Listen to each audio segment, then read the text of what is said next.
Good morning everybody and welcome to Sewing Street. My name's Rebecca Reid and this is my first day presenting on Sewing Street. I am so excited. So for those of you who don't know who I am, I've been sewing forever and ever and ever since I was a young child, and then I was one of the very few lucky people. Sewing is my absolute pleasure and hobby, and that's my job too. I've worked on sewing magazines, my first job since I left uni. I've worked on cross-stitch magazines, needlecraft, sewing, embroidery, did a bit of crochet as well. Then I was lucky enough to work on Sewing Quarter, which I loved, obviously, and as we all did, and loads and loads of sewing in lockdown. I loved lockdown actually, because after I left Sewing Quarter, I went back to the magazines. I've been working on embroidery magazine and I got loads of sewing done. It was brilliant. In fact, I wish they'd start it again, to be honest. And now I'm starting to work for Sewing Street. So this is my first day presenting. So I will apologise in advance if I do anything wrong. But anyway, look, message me, contact me. I'd love to hear from you if you've got any questions, or let me know what it's like. But really exciting news. I'm very excited about this. We've got Mark Francis here from the Sewing Bee. I love the Sewing Bee. Who didn't? It was brilliant. I watched it I've been watching it since the first season. I often thought about applying, but I just don't think I could. I can't sew as fast as they can. But luckily, I've had an hour with Mark already. I've asked him loads of questions, all the ones that you probably want to know as well. So he's going to be in not very long at all, and then we'll have a little chat with him. If you've got any questions for him, you can get in contact. You can message the studio at studio@sewingstreet.com. Those messages will come straight through to us, and then we can ask Mark all the questions that you've got. He did say most things he can answer, hopefully. You can also message us on Facebook, Sewing Street TV, which is our official page. And there's the fans page as well. So if you're not one of our fans, please be one of our fans and share your pictures, because I love seeing what other people make. I like seeing it's really nice to see, because obviously, you're all out there, we're all sewing together, so it's really nice. Just share it. And sometimes it's great on the fan page as well. Ask questions. We often get things like, I just don't know what colour to bind my quilt with. I always have that problem. Or, you want to put a zip in, I don't know what colour to use, or some advice. The fans, we're all a massive sewing community, so just please do message her. Just got a message from Sharon. What does Sharon say? Oh, she said, good luck, Rebecca. Thank you, Sharon. Well, look, I hope it goes all right. I'm just making it up, to be fair. Now, we're going to start with the early bird. I love an early bird because, we love a bargain. And the great thing about the early bird is that there's always some money off it, but it's not just some rubbish. It's always really good quality stuff. So today we've got you the Lewis and Irene in Hungry Mice fabric bundle. Now, what you get in this bundle is you get 3.5 metres of fabric for £9.97, which is quite a good deal for 3.5 metres, isn't it? £1.5 metre for £9.97, save £3. Now, the first fabric, I'm going to open it all up because I know some people don't, but I like to see what you're getting. So, this is the Hungry Mice, £0.5 metre, and it's so cute. It features all these little grey mice with little pieces of cheese, and there's some running and some lying down, but it's quite a small scale. Look, I'll put my hands on it and then you can see the scale of it. So it'd be really good for any kind of bag making. £0.5 metre fabric, you can make you can make a cushion front or a cushion back and a cushion back, or you can make two cushions. Also, with this fabric, the mice are small enough, really good for fussy cutting, in particular in English paper piecing, quite good for FPP as well. But the mice are so little, they're like look, I can just cover one with my finger. So they're small enough, perfect. Imagine a little hexie with a mouse in the middle of it. Anyway, to go alongside that, we've got £0.5 metre of this lovely £0.5 metre of this lovely light grey, which has been chosen because it coordinates with the mice, and then a really nice orange, nice little pop of colour. And in here, the mice are in sort of a very light orange. This is a much bolder orange, but it goes really, really well together. So say you wanted to make a bag.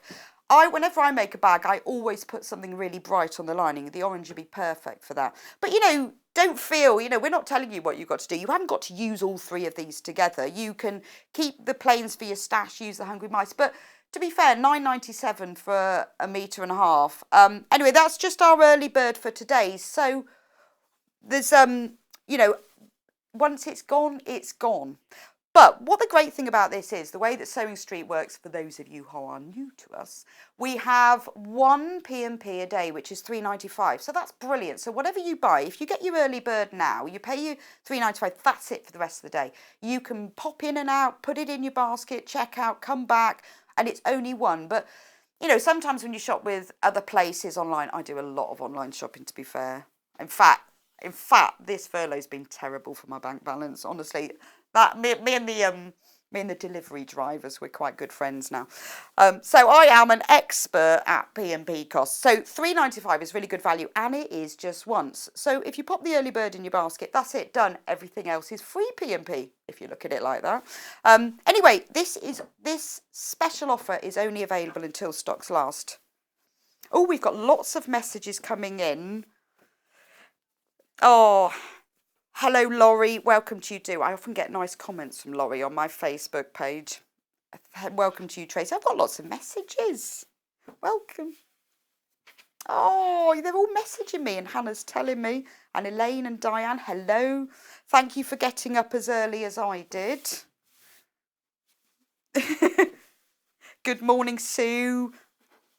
Well, I know it is a family. It is this. Sue says, welcome to the family. But it is a family, isn't it? Because I think sometimes, well, I feel a bit like that. Am I the only one who sews? I mean, luckily, I obviously work with magazines and in the sewing TV. But if I didn't, sort of out of me and my friends, I'm the only one who sews. And it's really nice to see and talk and chat to other people who are a bit as sort of mad passionate as I am, really. So, yes, it is a family. It's a mad family of sewers. Oh, and good luck to Mark as well. Well, oh, Sue's recording this so she doesn't miss it. Well, he's lovely. I've met him. We had a cup of tea together. Oh my God, he's got the most amazing shirt on. It's beautiful. I'm going to get him to show you his sleeves. Right, so I'm just going to put the early bird to one side, but it's not going anywhere. You can still buy it. So this is the pattern that we're going to do today, the Gabby dress. It's by the Pattern Preacher. Now we've had the Pattern Preacher on before. Fantastic company. I love the Pattern Preacher because it's all very British. They're based in Leicester. They're very inspired by the arts and crafts movement, and they know what they're doing. They are pattern makers, they are sewers, and they create patterns for sewers like you. So we've got 2 examples of this dress to show you. Shall I just bring forward the blue? This is the actual. That is quite a challenge. Do you know what? I bet this is good. I think the legs might actually. No, the legs have not fallen off. I have passed the first test. So look at this. Look, this is the actual real one that was on the pattern. Isn't it lovely? Do you know what? It doesn't show it as well because there are no arms on the mannequin. I think they fell off. But you can see that it's a real sort of off the shoulder. I mean, not too revealing, not really off the shoulder. It just sort of slips down slightly below it. Features beautiful box pleats at the front.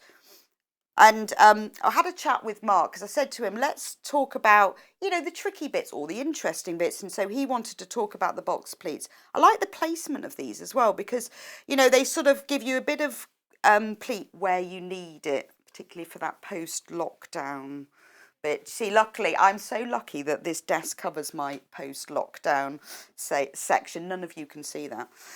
So, yes, I think we're all feeling that, except for Hannah, who's really, really thin. Yeah.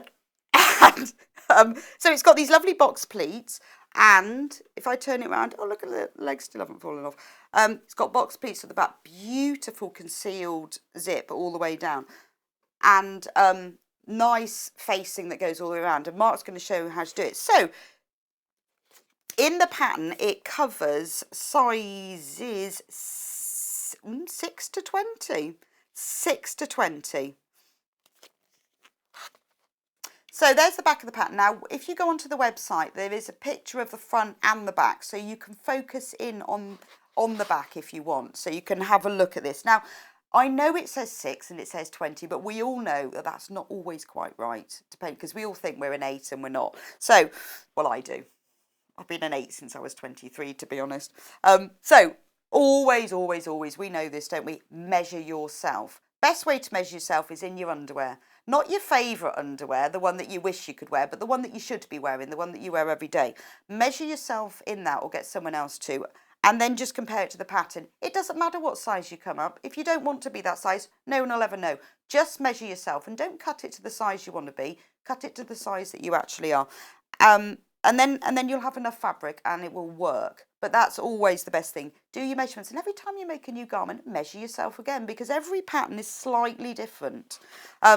Anyway, today you can purchase the pattern, and we've also got 2 bundles of fabric for you, which I'm going to show you.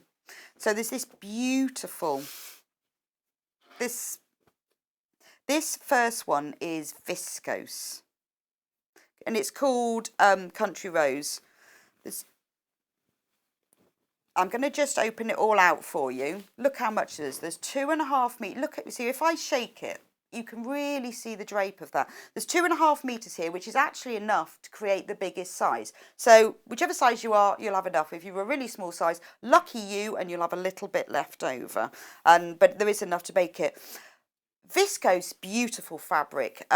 It's a cellulose fabric, so it has a beautiful drape. You can see it as I waft it like that, can't you? What a lovely drape it's got. So it's perfect for this dress, because when you've got these box pleats at the front, you don't want a really heavy fabric, not in this area. You want it to drape beautifully. And the colour of this, now, I think it shows up quite well on screen, but I would say that the background is quite a dusky blue. It's sort of like the blue of a sky when it's not really, really sunny, but a little bit misty, that sort of colour. But I think it's quite good for all seasons, because it's a beautiful colour for the spring and the summer, but also for the autumn and the winter. It's quite vibrant, and I think we need colour. I need colour anyway. It just it sort of brightens you up. It's got a really lovely, rich plum in the flowers. The greens are very autumnal, but it is a very flattering fabric. Yes, I'm just going to put this to one side. Right, in this bundle, again, you've got 2.5 meters, and we'll open it out. Now, this fabric is called the Gliding Corella. We don't actually know what that is. So, honestly, anyone who does know what a Corella is, if you could let us know, that would be brilliant. But anyway, I wonder if they do look like that in nature. Quite vibrant. But anyway, they're beautiful birds. So 2.5 meters again. The background is a midnight black. It's not navy, it's black. The birds are a lovely mixture of jade, pink, orange. The wings feature little stars. It's really detailed, and it would look fantastic on this, because you've got a nice flat bodice and a flat front with the box pleats either side.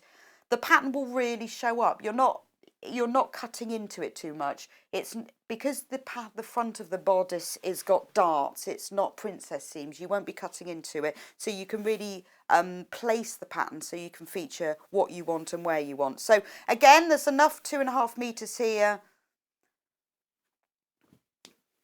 If you don't want either of those, we've done those as a special bundle because it's the 2.5 meters. But if you want a different fabric, and that you buy by the 1/2 meter. Say that you want, a smaller size. If you look on the back of the pattern, we've got a few different choices on the web. All of those are the right weight, so you don't have to worry about that. We've just given you other colour options. Shall I show them to you? So they're all underneath on the website, but there's a navy blue with a nice blue print.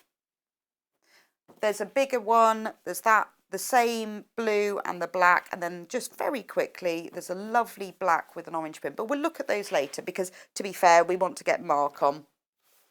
So don't forget the pattern preacher, and we're going to be making the Gabby dress, and Mark's going to show you. So I'm going to move Gabby Gabby's just moving back because we need enough space. Oh, everybody is excited to see Mark today. Well, I was, so you must be as well. And so we're going to go into now to show you how to buy so that you're all ready for while Mark comes on in just a minute. Shopping with us couldn't be easier. If you want to shop online, then you can head to our website, www.sewingstreet.com. It will redirect you to our sister channel Jewellery Makers landing page. Don't worry, you haven't gone to the wrong place. We're simply using their website temporarily while we're building our own web shop. Scroll down past the Watch Live part and you'll see all of the products that you will have seen on air on today's live show.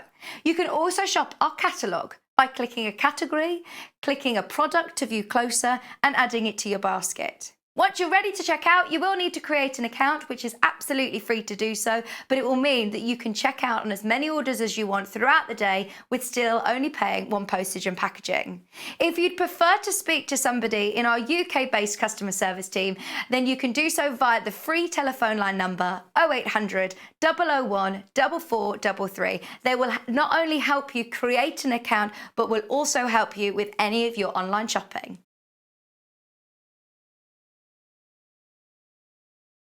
If you'd like to get in touch with us during our live show and send in any messages or any questions, then you can do it on studio@sewingstreet.com. Alternatively, you can message us on our official Facebook page.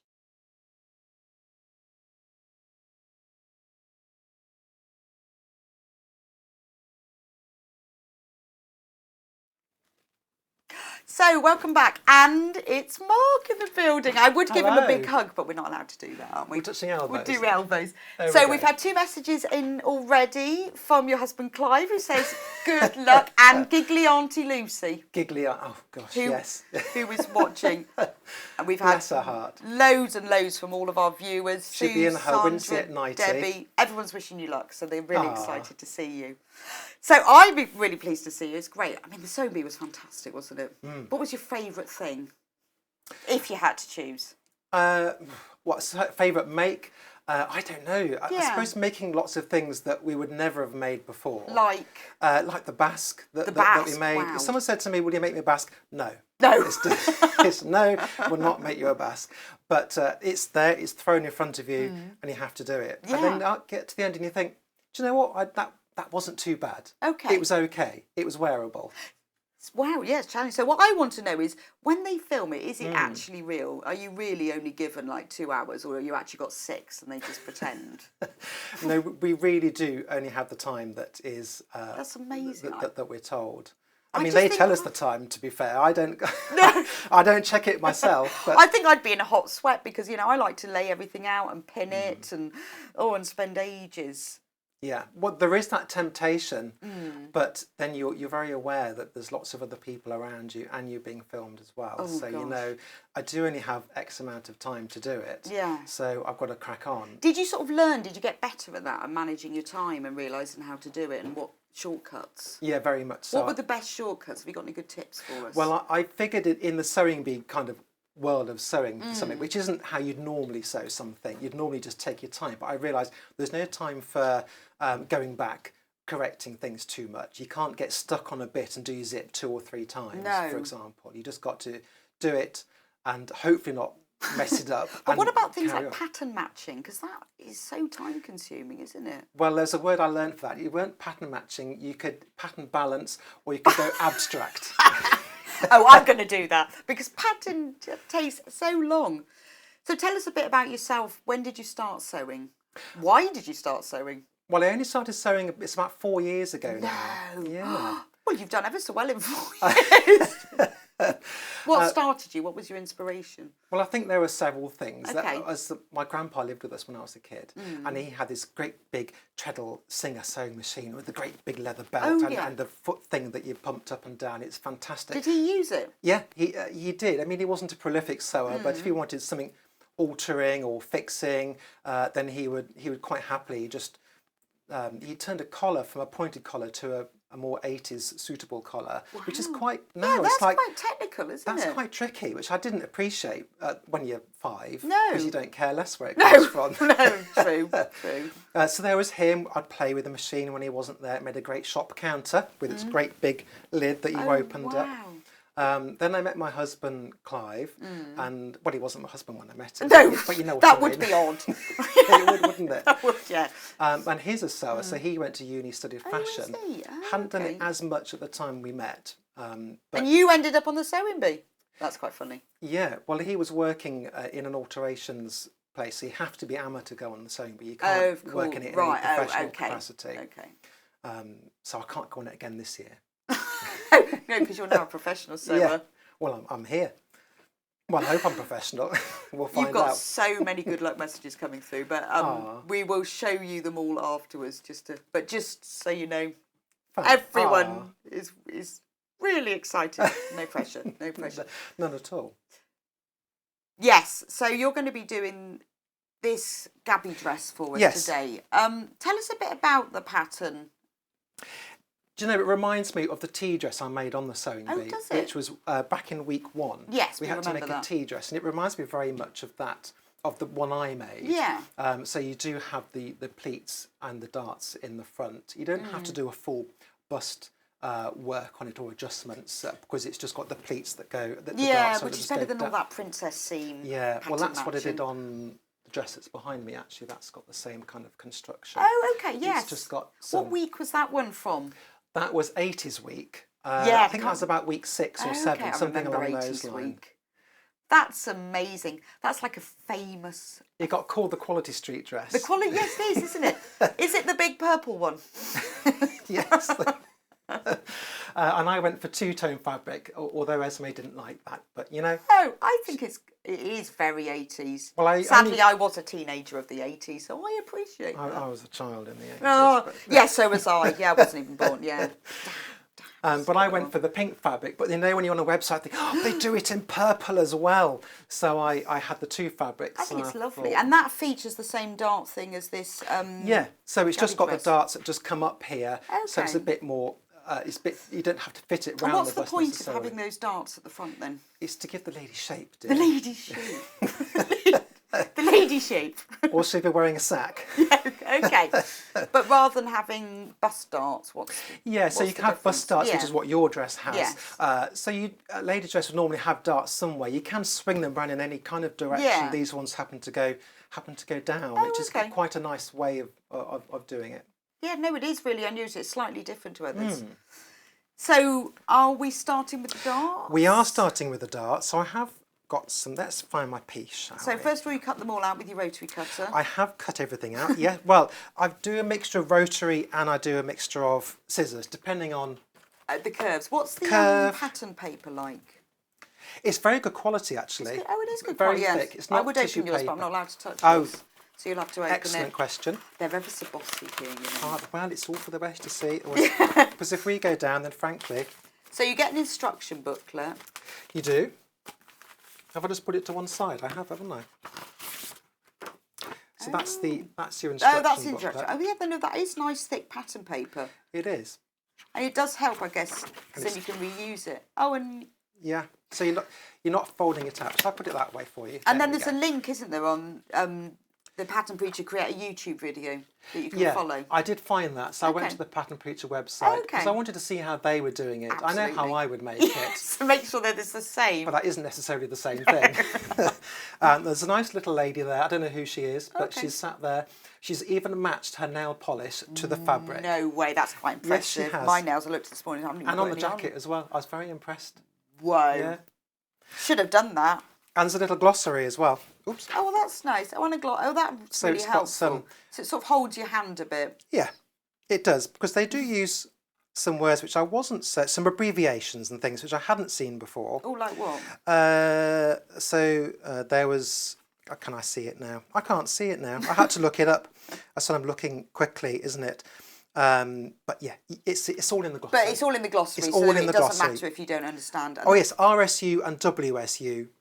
But I Right think it's right side sides up? under and Up and or wrong side. Yeah. Or under? It's kind of important. Yeah, I knew what they meant. But it explains it in the it's that bit there actually. But yes, it's in the booklet. Okay, so there's a question from Lynn. What's the question? Could the dress be made longer? Oh, absolutely. Yeah, I had to do that with the tea dress on the sewing bee actually because my model Rosie was a whopping 5'10". No. I know, she's a tall girl. And so I did make it longer because you might want it to cover your knees, you know, modesty. Yes, I would like it covering my knees. Depends on your age. So does it tell you on the pattern where you would lengthen it, or do you just do it from the bottom? Shall we have a look? Yeah, because sometimes I didn't patterns take that in, do actually. tell you. No, it doesn't actually. It doesn't. But you would want to. So that's one side of the skirt. Where would you lengthen it then? So usually sort of about halfway. So that's the Okay. other skirt piece. So somewhere around here you can lengthen it and cut the pattern, pull it apart by however much you need to. Right. Okay. And then you could put an extra piece of paper in. So does it take, say, on the pattern how long it is? So if you knew how to lengthen it. I don't know. I didn't take that Oh, information okay. in. But you could, you could work that out, and then Yeah, you can work lengthen it out. I mean, it's important to check it to yourself first. It does Yes. recommend doing a toile in there, Oh, which is okay. very good. Very noble and honourable thing to do. I think so. It's Never very tempting bothered. just to hammer away at the Yeah. fabric, get the scissors around it, and always ram do it under that. the machine Yes. as fast as possible. And then you make another one. Yeah, the correct size. But if you're twining, you don't have to use calico. You could use anything. An old bed sheet. Oh yeah, that's true. Old duvet cover or something. Yeah, couldn't anything it? like that. And if it fits, then you've got another dress. If it doesn't, then Yes. just recycle it. Exactly. And Or make cut it into- up for something else. for something else. But I guess you could measure the pattern piece, see if it's the right length, and then lengthen it. Yeah, I mean, on the sewing bee, we didn't have time for toiles. We just had to go no, straight you in. didn't have time to do anything. No, you didn't have time for a but- cup of tea. So we were holding the pattern pieces up against the model to make sure that it was sort of, we did know their size in advance. Oh, okay. But you, Oh, I think I'd cry. I think I'd just come out in a hot sweat and cry. And go, home, I'm going now. Get me coat. there were tears I'll get me on coat. certain weeks. Not for me. What does Bridget's got a lovely message from you? Oh, she says that we're making a great team. Oh, are we? Yes. Oh, that's great. We'll be back every week. We'll be What do you like- want us to make next? We're like the Cagney and Lacey. Yeah, or so. Cagney and Lacey. Oh yeah, the blonde loads, one? loads of interest in the pattern. Lots of people Oh, checking is it there? out. Oh, and fab. we haven't even started making it yet. We haven't started, have So, we? if I was you, I would get the pattern in your basket now. Now. So, darts. Yes, so I have darts. made a start on these. Okay. So that's the back one, which I've put in one side already.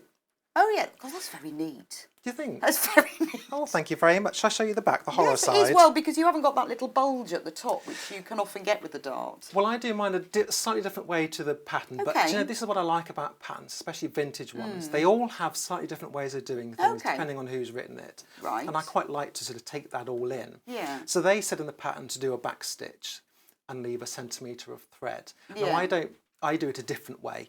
I will run the machine up to the end. Yes. No back stitch, no locking stitch or anything. Take it off and leave a nice long thread and then tie it off. Oh, okay. Are you going to show us that? I will show you that now. Because So I've that's done. really useful. I've done a lot of darts, and I tend to backstitch because I'm far too lazy to do that. No, I and haven't. there's always, I end up really steam pressing it to get that little wrinkle out. So that's obviously where I'm going wrong. You always need to steam press a wrinkle.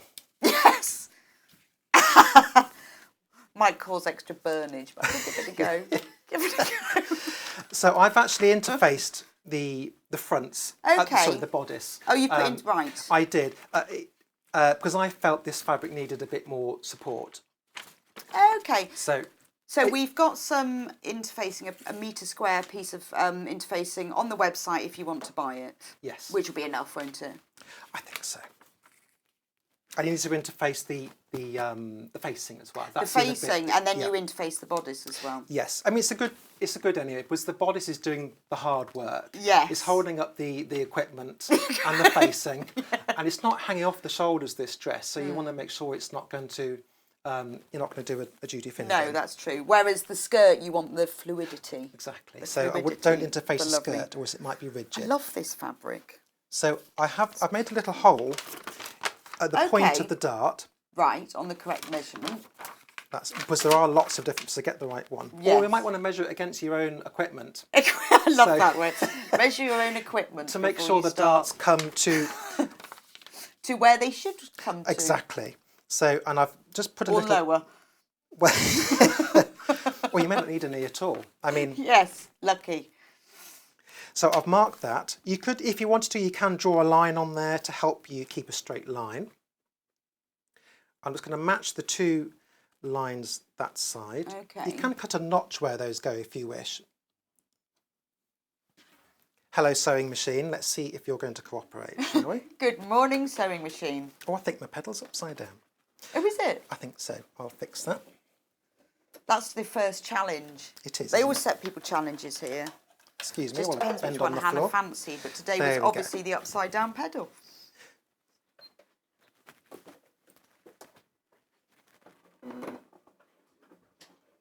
So do you reverse stitch at the beginning? Yeah, this one has a lock stitch on it, so I've just Oh. done one of those. But yeah, I would reverse stitch at Okay. the beginning. And then I've actually just going to hold where my little point is that I've marked, where I'm actually aiming for. Okay.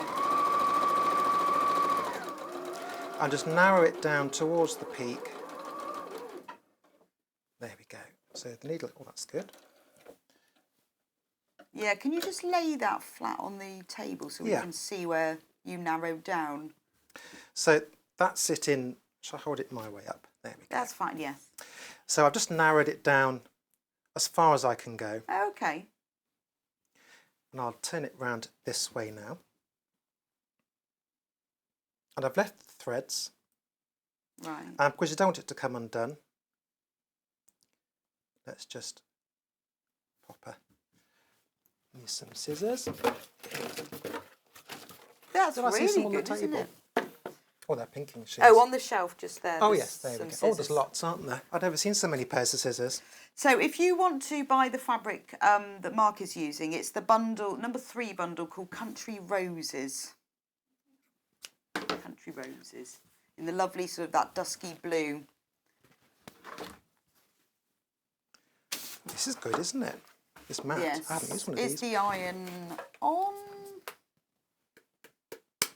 No. Oh, you're so mean, you two, because that's like test number 2 now. Oh, let's the plug it in. pedal's upside down. Let's give it a minute. Should we just give it? We'll give it a minute. I think they're just testing it.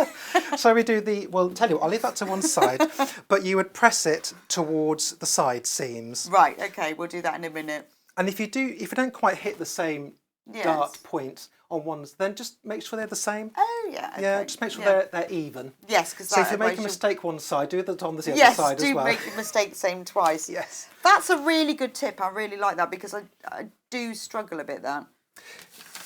It's practice though, isn't it? And the more we do stuff, then the more we'll get it right. So Yes, I suppose. And it's like you said, you've tried different methods from different patterns as well, I haven't have, you? and I quite like that. I like getting vintage patterns off online So sewing. is the iron on now? I have plugged it Oh, in, we're all and alright now. there's a little light on it, so There's a light on, so it must be on. I'll give it a minute, and maybe I could whack through We'll another remember dart. next time. Turn the iron on first.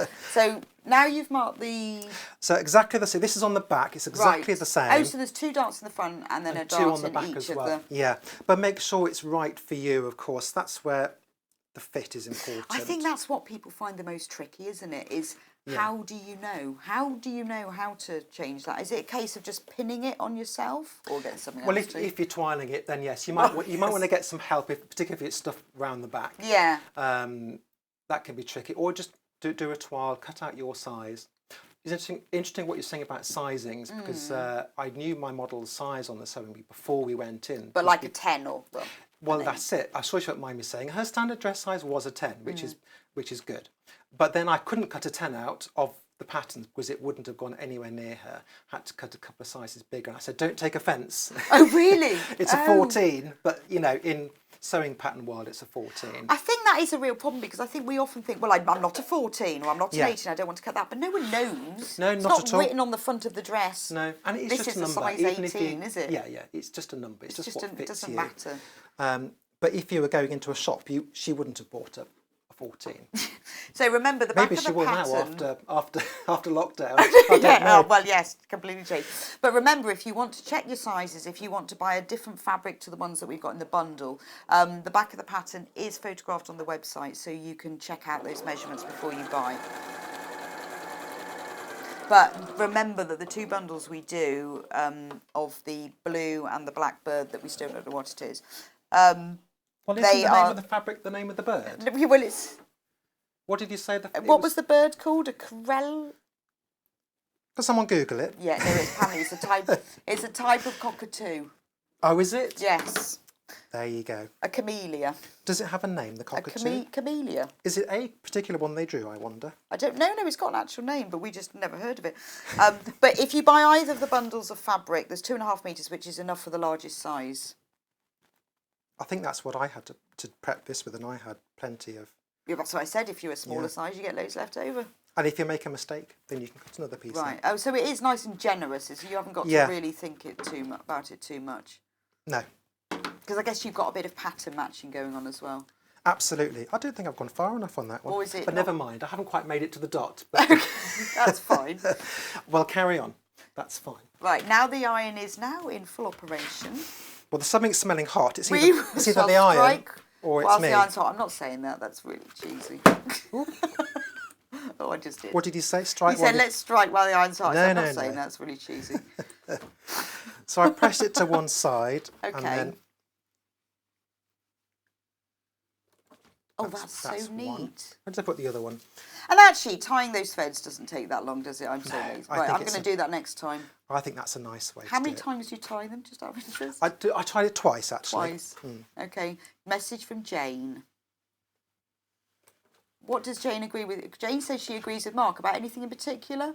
Just everything. Oh, never backstitch the end of the dart. Jane always ties it. Yeah, that's what I was taught. I don't Well, know I who told- always backstitch my darts and it always creates bulk and adds a lump, so she's absolutely right.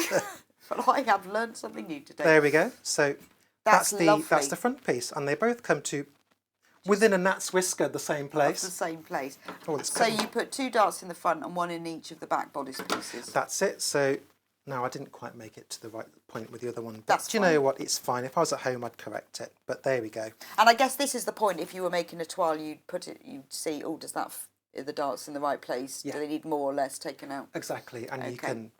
you might want to pin the darts first just to check. Good point. Or tack them or something. Yes. Yes. Okay. So what are we going to do next? So there's also box pleats. Box pleats. So on what the is top a of- box pleat for anyone who's never heard of one? Well, I've got one on. If I can find the Here's correct. one I made earlier. Yeah, if I can find the correct piece of skirt. Oh, it's this piece. So this is the back pieces. Oh, it's got a bit wrinkly in my bag. I should give it a press, really. You're right. shouldn't The iron's working now. Let's give it a press, shall we? Because that looks horrific. Oh, who's been gluing on here? Own up.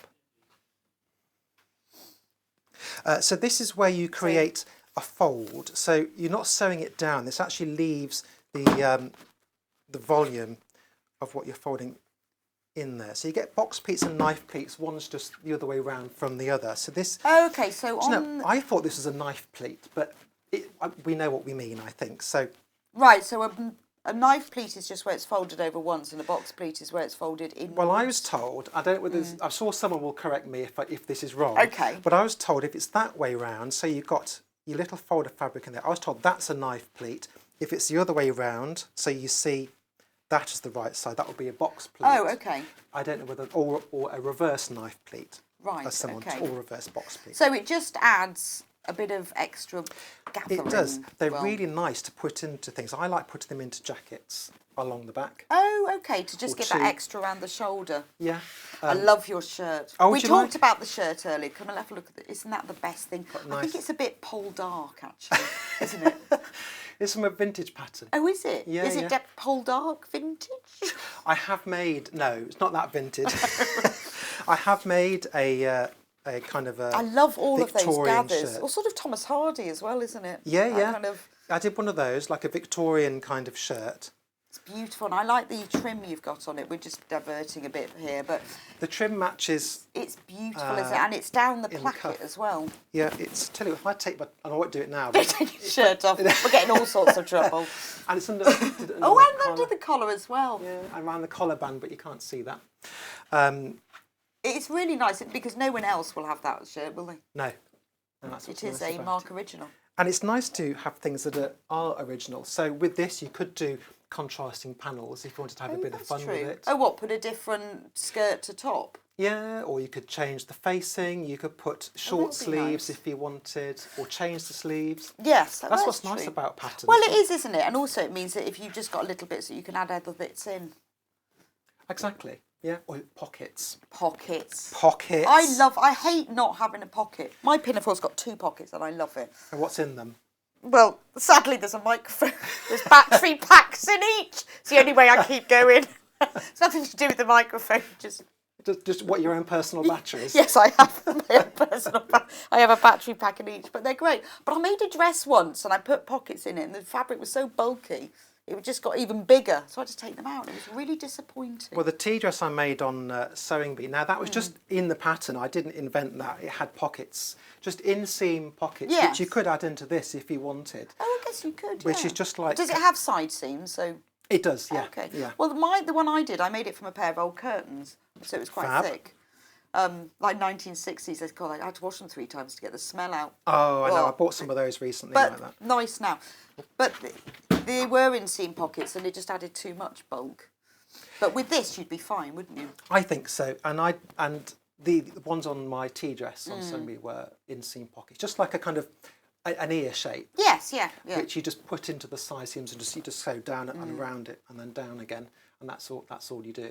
But Rosie loved We'll it. have to and get Esme you loved back it. to do a little pocket tutorial for us Oh, because yeah. everybody loves pockets. How to take your dress apart and put pockets But I in. did make sure I did pockets on a lot of things after that, because it seemed to go down well. And then they'd always ask me what I put in them. Yeah, well, battery packs. So let's get the right line. So you're now, so you've cut that out already. You're now, I have. This is the front piece, so it's cut on the fold. Okay, and now, oh, it's funny, it's all wibbly at the top. Is that to allow for the... Yeah, hopefully Pleats. it's not my cutting. No, I can see the pattern is actually... But yeah, it does Jacket have these as well. little peaks and troughs Yeah. around there, so you can. So the What do you use for marking your patterns? well, it depends on the fabric really. This one I'm using a fabric pen. Right. Some of them disappear in the air. Some of them Oh, will air wash out. erasable, okay. What's this one? Do not put it in your mouth. It says. Is that Just says air magic. erase? I don't know. It just says magic pen. Madeira air erase. So we do have those for sale on the website if you were looking for fabric marker pens, because it's sometimes easier than pins, isn't it? Yeah, I have done pleats with and box pleats with pins. That can work as well. I guess this fabric probably doesn't hold the pins so well either. No, it's a slippery little customer. Oh, you could use tacking stitches. It does recommend tacking does stitches it? at certain points in this one and the following pattern as well. Right. I don't always do tacking stitches, which you can do on your machine as well. You can just put it on the longest yeah, stitch true. setting if you wanted to do it that way. But do you tend to use a marker pen? Yeah, marker pen or chalk, depending Okay. on the fabric and Yeah. what shows up the best. Even though the marker pens do come out, I use it sparingly. Right, In just- case there's any yeah. problem, I don't want a great big down my front of my whatever I'm making and it doesn't wash out. So I've marked the 3, I should show you what I'm doing, I'm rabbiting away, look. I've marked the 3 points Okay. on here. So we're going to bring the outside points together. Right. And this is all in the waistband, so you won't see any of this. This is right in the... Oh, okay. So this is where the bodice joins the skirt. Yes, so it's Right. in that seam there. This machine's not too bad, you know, I've never used one of these before. It's like a test, isn't it? I should have practiced on the machine. Now we're just doing 1 centimetre and then, where's my reverse? So how long do you sew that seam for then? In this case, only 1 centimetre. Oh, okay. Because we don't want to see that. Because so that's just a holding. Yeah, A that will holding hold it seam in rather than place. So now what we've got, is the seam allowance the normal 5/8 of an inch or It's 1.5 centimetres? 5/8 of an inch. What does that mean? 1.5. That's old money. Old money. I know it's so confusing. I tend to sew in metric these days, but I used to sew in imperial, and I can never really decide. I always have to sort of convert. I think I do a bit of both. Yeah, it well, I depends do. on how I feel. So Patterns often say 5/8 of an inch, but I think that's 1.5 centimetres. well, this is a centimetre. This particular pattern. Oh, okay. Yeah, that's 3/8 of an inch. I do know that. I mean, when I worked on Simply Sewing magazine, I had to write both, so I got quite good at. Always had to put the conversion, so I got quite good at them. and some machines, well, on the plate they do tell you what. Yes, and my guides. machine's got a metric plate, which is brilliant, unless you want to sew in imperial. Yeah, I was going to say some have one, some have the other. Yes, I really wish I had both. So I've ironed that flat. Oh, so you now. open it out and then iron it down iron flat. it flat, and then we're just going to Okay. go across there to Right. hold it in place. Oh, so that's quite easy. So once you, because you're using the pattern to mark it, you haven't got to do any measuring. No. I suppose it's important that you pull it out centrally. As centrally as you possibly can. But that part of the pleat's hidden on the back, isn't it? Exactly. So you won't see any of this anyway. Oh, okay. So does that make Oh, it hang an on, there's- inverted box pleat then? there's two on the front, two on the back. Right. I call it a knife pleat or an inverted box pleat. right. Yeah, whichever way. Because you can do it the other way round, so the pleat's on the outside. Absolutely. I don't know what that's called though. An extroverted box pleat. I don't know. Or I think I've just made that up. Okay. Right, so we've only got about 15 minutes left with you. I know. It's Hannah's fault, she keeps talking to me.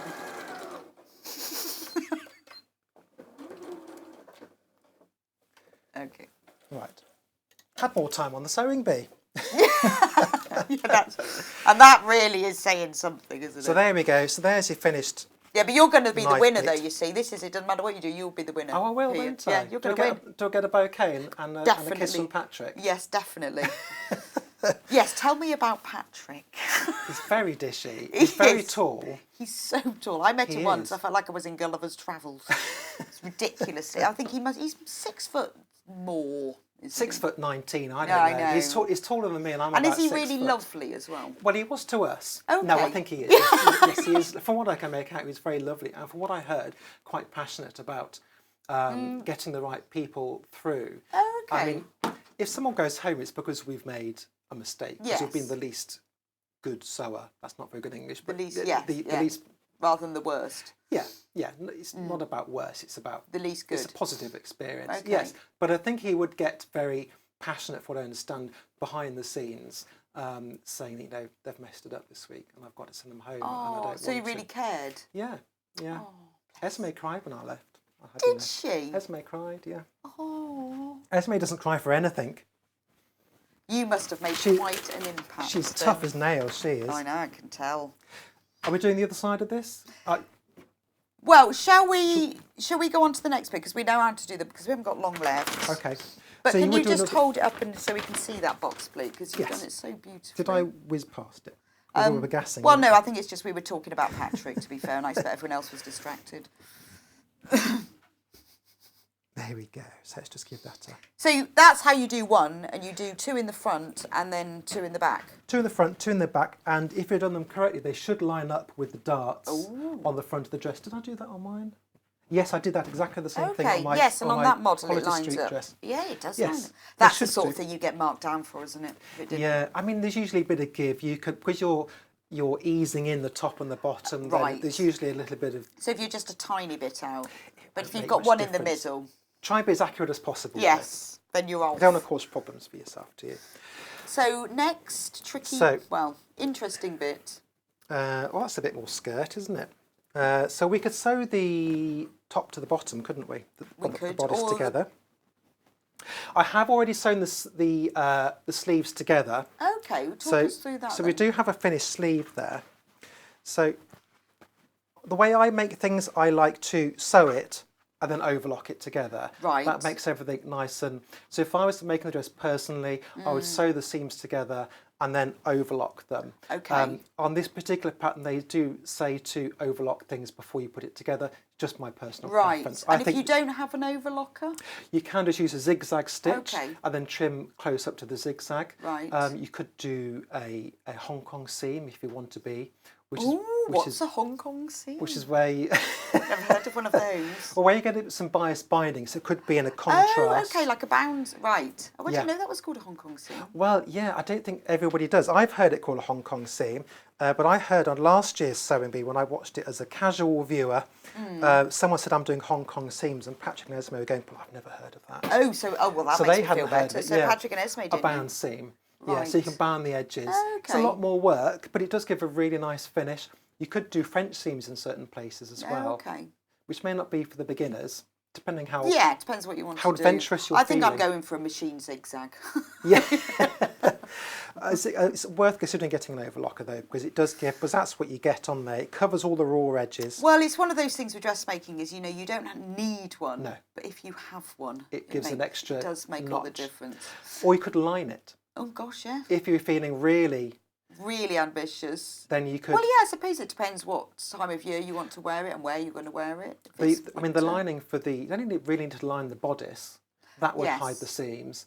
And if you just make another one the same, Oh, okay. then and they you just come can... together. Yeah, that's how I've done it. That's true. Yeah, You that's might want to simple try enough. it just to make sure it's got enough wiggle Yes, room yeah. inside. Okay. So you've overlocked this seam. And interestingly, sleeve. when I made this, I found out that both the front and back of the seam is the same. Oh. Is that my sleeve piece? Yeah, that's your... Or am I thinking of the jacket? Ignore everything I've just said. Yes, ignore. I've actually just made a jacket which No, will be on it. this one, there is a front and a back of this one. It's the Okay. jacket, which is Right. which is coming up. So you do. That's important then. Yes, so you can see here, hopefully it's quite obvious, this one. So the double notch is for the back, the single notch is for the front. Right. And you do have a bit more ease down there than you do on the front, so make sure you get them the right way Okay. round. Right. Yeah, that is really. Or you have your important. sleeves doing that. I think I've seen that on the sewing bee. Some people have put there. Oh, was it you?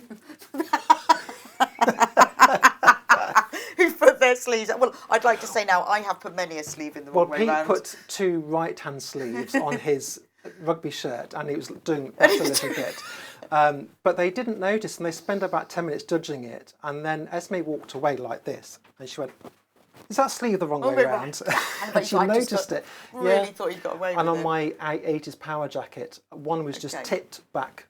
Oh. So they go. Learn by Mark's mistakes. Yes, put your notches in, Put your particularly notches in for the your right place. sleeves, because I think that's important. And match your notches up for your sleeves to your bodice when that's going Okay. in. And double check. Yeah, double check, because they can go a little off kilter. And even I say just take it out, put it in again, because that's all you have to do. Okay. So we've got about 10 minutes left. Should we sew the fronts to the backs, shall we? Okay, And well, then- we've talked through the sleeve and then the very important part. I mean, that's what I love about this, is that we don't have to make the whole dress with you. No. But you tell us the things that we really need to know, like put your sleeves in the right round, make sure you put your notches in the right place. Yeah, and because this fabric is only printed on one side, as most of these fabrics are, then you do have a correct and a wrong side. Okay. Some fabrics do have, are ambidextrous, aren't they? Indeed. So Now, where is- would you wear this dress then? Well, not you. Where would I Where wear would it? one? Where would one? Privately at home. Do you know, I think it depends on your fabric. So you could make If it was out- this, with this lovely viscose, is it more You could go out for lunch with it. You Yes. could meet someone significant wearing it. first date? First date, last date. Last date. Anniversary meal. Yeah. Or if you just want to feel really glam going to the Yeah. shops, because you Oh, haven't gosh, been to the it's- shops for 6 Yeah, months. that's true, actually. It is worth dressing up. Yeah, it's nice to Or dress just up. go in your pyjamas, because that's what you've been wearing for the last 6 months. And that's what I've been missing actually, because I play the piano as well. Do you? Yeah. He's a man of many talents. And prior to this, I would be playing the piano on a Saturday evening at a restaurant. Oh, really? Yeah. Oh, so you don't just play the piano, you actually play the piano. Yeah. And so I'd get Wow. dressed up for that, of course. I'd put on a nice shirt and a tie or whatever, or a bow tie. Gosh. Well, no tie. But you get the idea. I dress up, but I've Yeah. I've missed that, being able to just put something nice on. And That's an amazing job. God, I think I'd be a bit scared to do that, though. well, yeah, you are conscientious. And how long do you have to play for? Well, in that particular case, it was a couple of hours in 2 1-hour stints. But they fed me. Yeah, wow. So, Did they tell you what you had to play? no, they didn't actually. Just get on. So I'd throw all sorts of left field things. Ooh. The bobbins run out, that's a sign, isn't it? So Oh, it's all going wrong this morning, isn't it? You just can't get the I ran out halfway through there and I didn't notice. Anyway, so you'd sew your sides together. No bobbin thread, no iron. Rethread the bobbin before I come on again. Yes, yes. But you'd sew the Top other tip. sides together, and then once you've got your skirt together, you then put one inside the other, right sides together. Right, okay. So you'd have Matching up those darts. matching up the with side those- seams, and you've got quite a lot to match up, so you should be okay. Oh, well, that makes it a bit easier, doesn't it? You'll have your side seams to match up, and the 4 sets of darts to match up, Right. and the back bit. I guess at that point, that's when you realise your darts are definitely in the wrong place, all your box prints. So something my husband did once is do the top of one dress and the bottom of another. Interesting. So because it's for someone who asked him to make this dress, and where they wanted the top and bottom of different dresses, and of course the darts didn't match up, but you could. She didn't care about that. Yeah. But she wanted the look of one skirt and the bodice of another. So you can do things like that. Just have fun with it. That's Wow. what sewing's all about. Well, that's fab. So, I think you've explained to us all the really, really useful parts to this and really great tips as well. I love it. So we've got you coming up at 10 o'clock Fab. with this jacket, the white one there.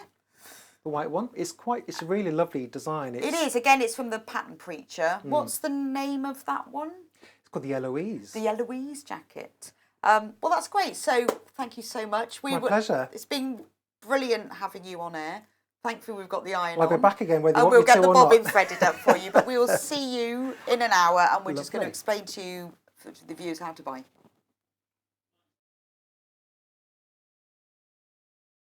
Shopping with us couldn't be easier. If you want to shop online, then you can head to our website, www.sewingstreet.com. It will redirect you to our sister channel Jewellery Makers landing page. Don't worry, you haven't gone to the wrong place. We're simply using their website temporarily while we're building our own web shop.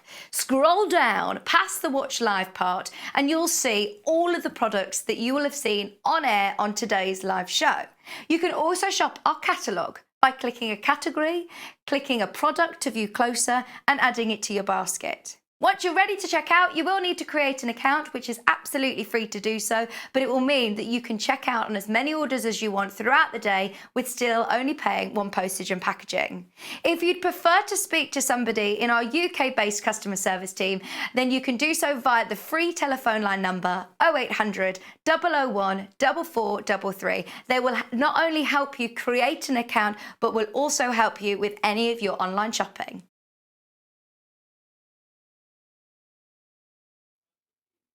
So, thank you so much, Mark, for coming on. That was brilliant, wasn't it? I've learned loads. It was lovely. So, just a quick run through. We're getting so many lovely messages. We had loads of patterns, wrong way around, put into the basket. You're all loving this. So, just a quick run through. This is the Gabby dress. You know, it really is lovely for a special occasion, you know, like Mark was saying, going out for lunch, but actually, you know, just it's a really light, easy pattern, perfect for the summer. But, you know, as he said, if you lined it, it's great for evening wear as well. Remember, it comes in sizes 6 to 20. On the website, we show the back of the pattern too, which will tell you how much fabric you want to buy, that you need to buy. Now, if you want to buy one of our pattern bundles to make it easy for you, the great thing about this is, do you know, sometimes when you want dress fabric, you can't find the right weight, you don't know whether it's going to go with the pattern, you've got to trawl through the shop. Well, look, we've done that hard work for you. So this is the right weight fabric for this. This first one, 2.5 metre bundle. It's a lovely viscose fabric, country rose. Remember that there's enough in here for all the sizes, either whether you're a 6 or a 20, all enough for the larger size. It features this lovely dusky blue background with a nice olive green coloured leaves and this really sort of deep burgundy. I think they're tulips. They might not be, but they look a bit sort of tulipish, although it's called country rose. So that's that bundle. But if you want something that's a bit more nighttime or darker, you know, but actually, you know, this looks fantastic on your summer as well. This lovely gliding Corella, which we now know is a type of cockatoo. The background of this fabric, it's a deep midnight black, it's not navy. Sometimes you can't always tell, but this is a black, and which is lovely because these Corella cockatoos in the sort of the bright pink and jade and orange, they really stand out. But this would look would look fantastic on holiday, wouldn't it? But, you know, you imagine your this dress put in here, and because there's, like Mark said, there is quite a lot of fabric there, you know, you can easily place them so that you've got your birds in the right places. Now, there's loads of you that have got this pattern in your basket, so I would say please do check out, because, you know, it's been very, very popular. Once it's checked out, it's yours. If you've just got it in your basket, you can't guarantee it, so I would check out. It's really good quality pattern paper in here, and there's the booklet. And I had to look before we came on air that there is a link. There's actually a QR code on the back, or that you can scan, or you can go onto their website to link straight through to the YouTube tutorial. So rewatch this. You know, Mark has shown you the most complicated, all the interesting bits. Now, if you don't like either of those fabrics, we have selected some other fabrics for you, and those are all on the website. But we've also got some other patterns from the Pattern Preacher. We've shown these on air before, but you know, you were so interested and you love them so much, so we brought them back to you. So the first one is the Isabella dress. This is like an everyday dress, really. It's got you can put a belt on it to give it some shape and some structure. It's got 3/4 length sleeves. And again, as Mark says, it doesn't have to be this length. You can lengthen it. But it's a really everyday, easy to wear pattern.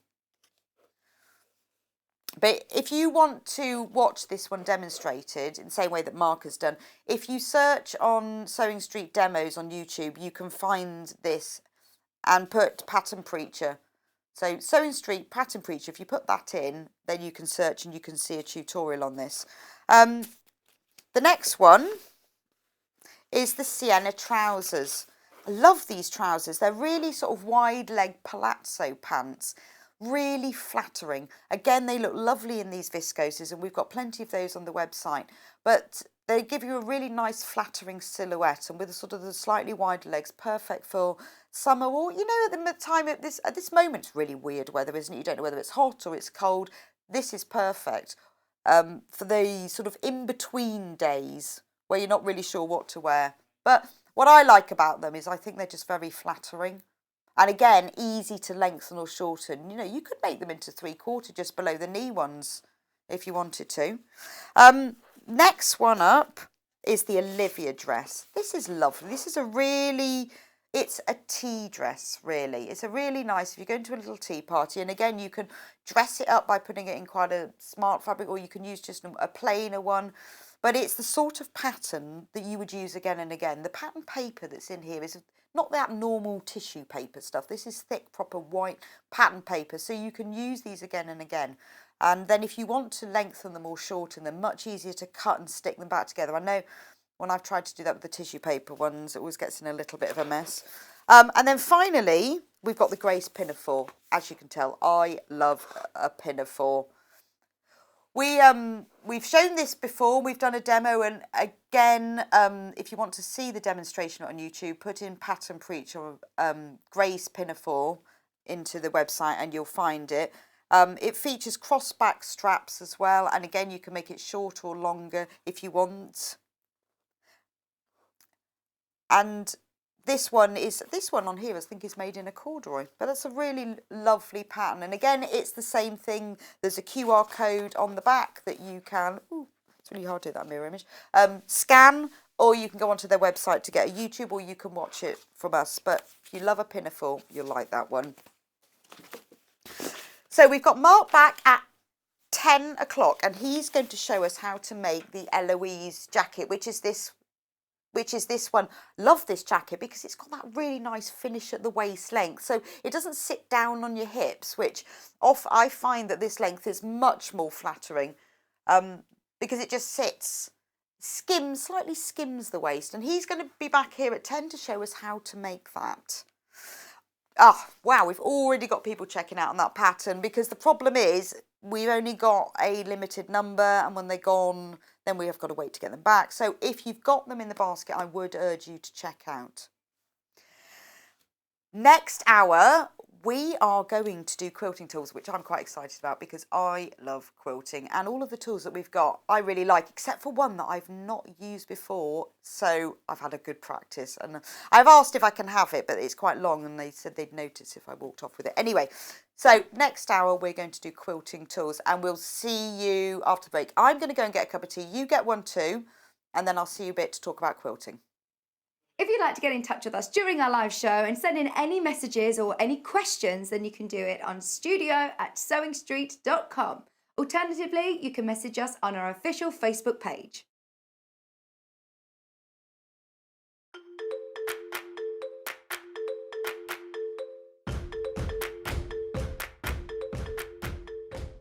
Now, I got to sewing through various methods. It seems like a perfect storm almost.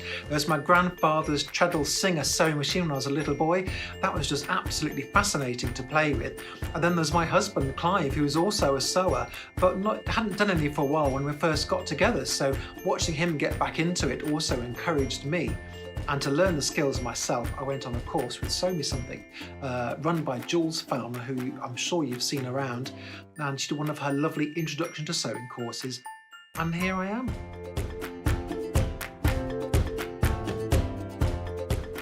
Now, something you may not know about me is that I once appeared on Blue Peter.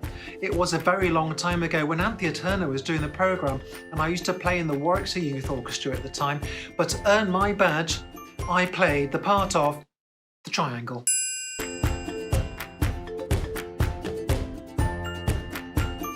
I look forward to seeing you all really soon on Sewing Street, where I'm going to be showing you how to make lots of lovely things. There are two ways to shop with us, either via our website, which is www.sewingstreet.com. Scroll down past the live programme and either click on the Shop Our Catalogue banner to shop via category, or shop today's products by scrolling through the list under the email newsletter sign-up form. The other way to shop is via our UK call centre, which is 0800 001 4433. Hello, I'm Catherine Wright. I'm from Leicestershire Craft Centre, which is based in Market Harborough. I love all kinds of sewing, but probably my favourite thing to do is dressmaking. But I also teach patchwork and free motion embroidery and anything to do with textiles, really. I love to have a go at felting and crochet and knitting and, oh, you name it, I'll have a go at it. So I started sewing when I was 7. My mum taught me to sew, and the very first thing I made was an apron. But I'm a terribly impatient person. I just want to get on with the project. So I didn't wait for her to help me cut it out, and I cut it out myself. And I didn't know you had to have a seam allowance. So I made the world's smallest apron, and my mum still has it somewhere. Sewing tips, I would say, I teach a lot of people to sew, especially beginners, and I would say don't get disheartened. Take your learning journey slowly. Don't expect to suddenly make a ball gown or suddenly make a king-size quilt. Build up your skills, slowly. And I would also say the iron is your friend. Use your iron a lot. It makes your sewing look so much better. It helps you get things in place where you want it before you sew, and is a really handy thing to have.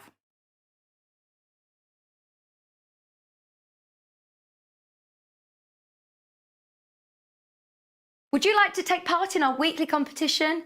If you do, then all you have to do is head to the Sewing Street fan page group on Facebook. Post your picture of your make. Myself, Debbie Shaw and John Cole Morgan love looking at all of your makes every week. We pick our favourite and announce the winner every Friday live on the show. Happy sewing and good luck.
There are two ways to shop with us, either via our website, which is www.sewingstreet.com. Scroll down past the live programme and either click on the Shop Our Catalogue banner to shop via category, or shop today's products by scrolling through the list under the email newsletter sign-up form. The other way to shop is via our UK call centre, which is 0800 001 4433.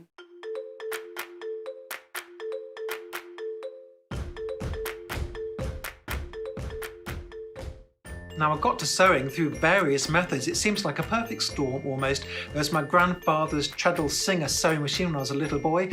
That was just absolutely fascinating to play with. And then there's my husband Clive, who is also a sewer, but hadn't done any for a while when we first got together. So watching him get back into it also encouraged me. And to learn the skills myself, I went on a course with Sew Me Something, run by Jules Fellner, who I'm sure you've seen around. And she did one of her lovely introduction to sewing courses. And here I am.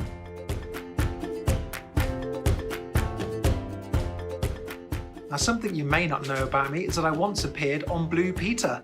It was a very long time ago when Anthea Turner was doing the programme, and I used to play in the Warwickshire Youth Orchestra at the time. But to earn my badge, I played the part of the triangle.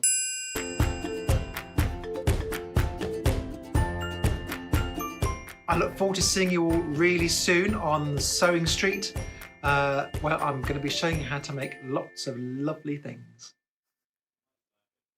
Welcome back to Sewing Street. My name's Rebecca Reid. If you haven't already been here since 8, like I was, my name's Rebecca Reid. I am new presenter to Sewing Street. I'm not new to sewing though. I have been working, luckily, one of those lucky people that sewing is also my job. I've worked in the magazine industry, all sewing mags, writing technical instructions, editing magazines. I used to work for Sewing Quarter as well. So I do know quite a lot about sewing, but not everything. But you know what the best thing about this job is that I get to see all these new products, and I think that I'd seen quite a lot of them because I've worked on sewing magazines, embroidery, cross stitch, patchwork, quilting, but keep getting new things.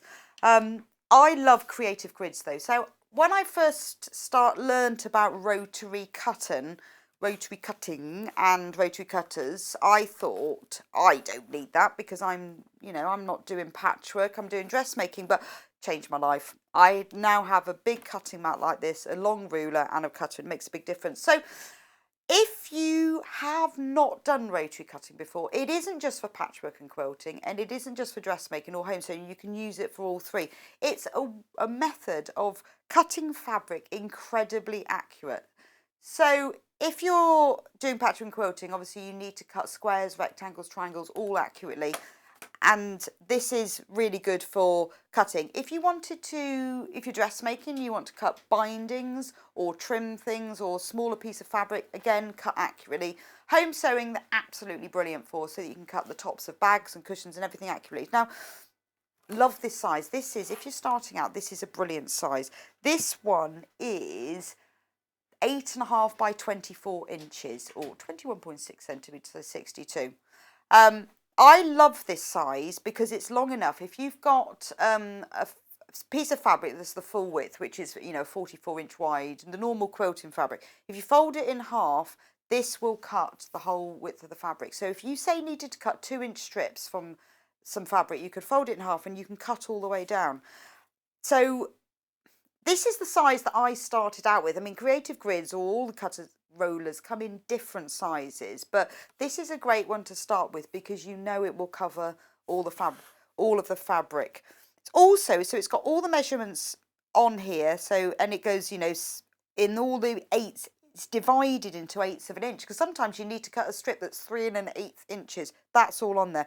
The other great thing is it's got the angles. It's got the 45-degree and the 60-degree angle. So if you're making, for example, half square triangles, when you've made them, you need to then trim them to make sure they're exactly the right size. You can place this 45-degree angle down the centre of the triangles, and then you can trim it just right. The 60-degree angle you'll use as well. So that is really useful. It's on both ends as well, and you can do it either way up. You can't see it, but I can feel it. On the back, there are these really these textured dots and around the edge. That's absolutely unique to creative grids because it's really important when you're cutting to keep it to keep this absolutely, yeah, it looks like the table's moving. It's not, it's the ruler.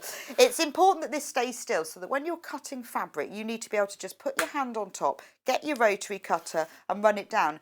That's for two reasons. Number one, it's safe so you don't cut your fingers. Number two, it stops the ruler slipping and you cutting incorrectly because you don't want to be wasting fabric by cutting wrong. So these extra bit grips around the edge.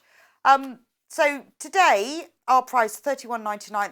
You know, this will last you forever. I bought mine, honestly, over 20 years ago, and I'm still using it. That's ridiculous, isn't it? But I am. I know, but yes, I wasn't even born then, actually. But that's why it's lasted so long. And so it is, you know, these things, bits of equipment are investment. There's lots of tools and accessories that are nice, but you don't really need. But I would say for anyone who's starting out in sewing, always been sewing for a while, get yourself a mat, a ruler and a rotary cutter. Change your life. So, rotary cutters. Right, there's a free one. So I put the real one on. So this is a really good brand. I always use Ulfa rotary cutters. I've used lots of other different ones. I just like these. Look, there's one out of the packaging here. I can show you what I love about this one, because remember the blades are really sharp for a reason. If they weren't really sharp, they wouldn't cut the fabric. You have to pull the handle. Oh, hang on. You need to release there's a safety catch on it so that you can't do that. Release the safety catch. You pull the handle to cut, and then you release. And as soon as you've released it, it goes back down, so it can't stay out. But the good thing is that it's got this locking mechanism, so that keeps it safe. But also, if you want to cut and you don't want to keep doing that, say you're cutting and using, you can push that in and that actually holds the blade down. Obviously that's not a safety mechanism now, because you need to remember to press it in, but it is a lot safer. You'll probably only cut yourself once with a rotary cutter. Well, I've probably done it more than once, maybe not more than twice then. Because, well, no, you have to be honest, you will cut yourself once, and it's really painful. But if you put a plaster on, if you're really careful with them, as long as you're using, don't use a metal ruler, don't use a little plastic ruler that you can get from the stationery cupboard.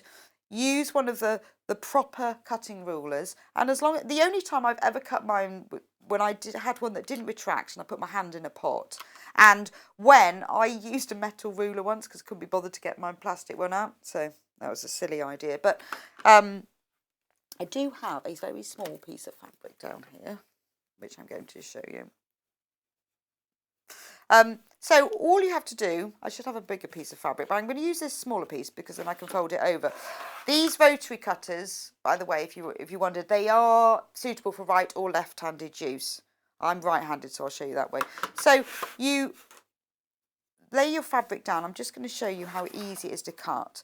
And cut, what I do first is I cut that end. Look, now that's gone through 4 layers of fabric. Now if I wanted to cut a 2-inch strip from here, I line up the mark so it's 2 inches. I actually need to go this way, man. You line up the marks so it's that width, and then you just cut across. Lay your hand flat, just be careful not to put your hands on there, and then you can cut, and it will cut through all of that.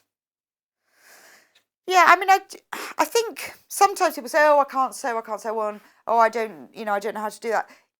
Having the right tools makes quite a difference, because it saves time, it makes things a lot easier. If you have to cut strips of fabric, if you're dressmaking and you want to cut a 1-inch binding strip, you imagine trying to cut that. You've got to measure and draw a little line on a pencil all the way along the fabric and then cut along it. But this is so much quicker. Some people hate the cutting out process, particularly in patchwork. I actually quite like it. I love that feeling. When you've bought yourself some new fabric, you can't be bothered to wash it, so you just give it a nice press, and then you cut it all out. You follow the pattern instructions, something really pleasant.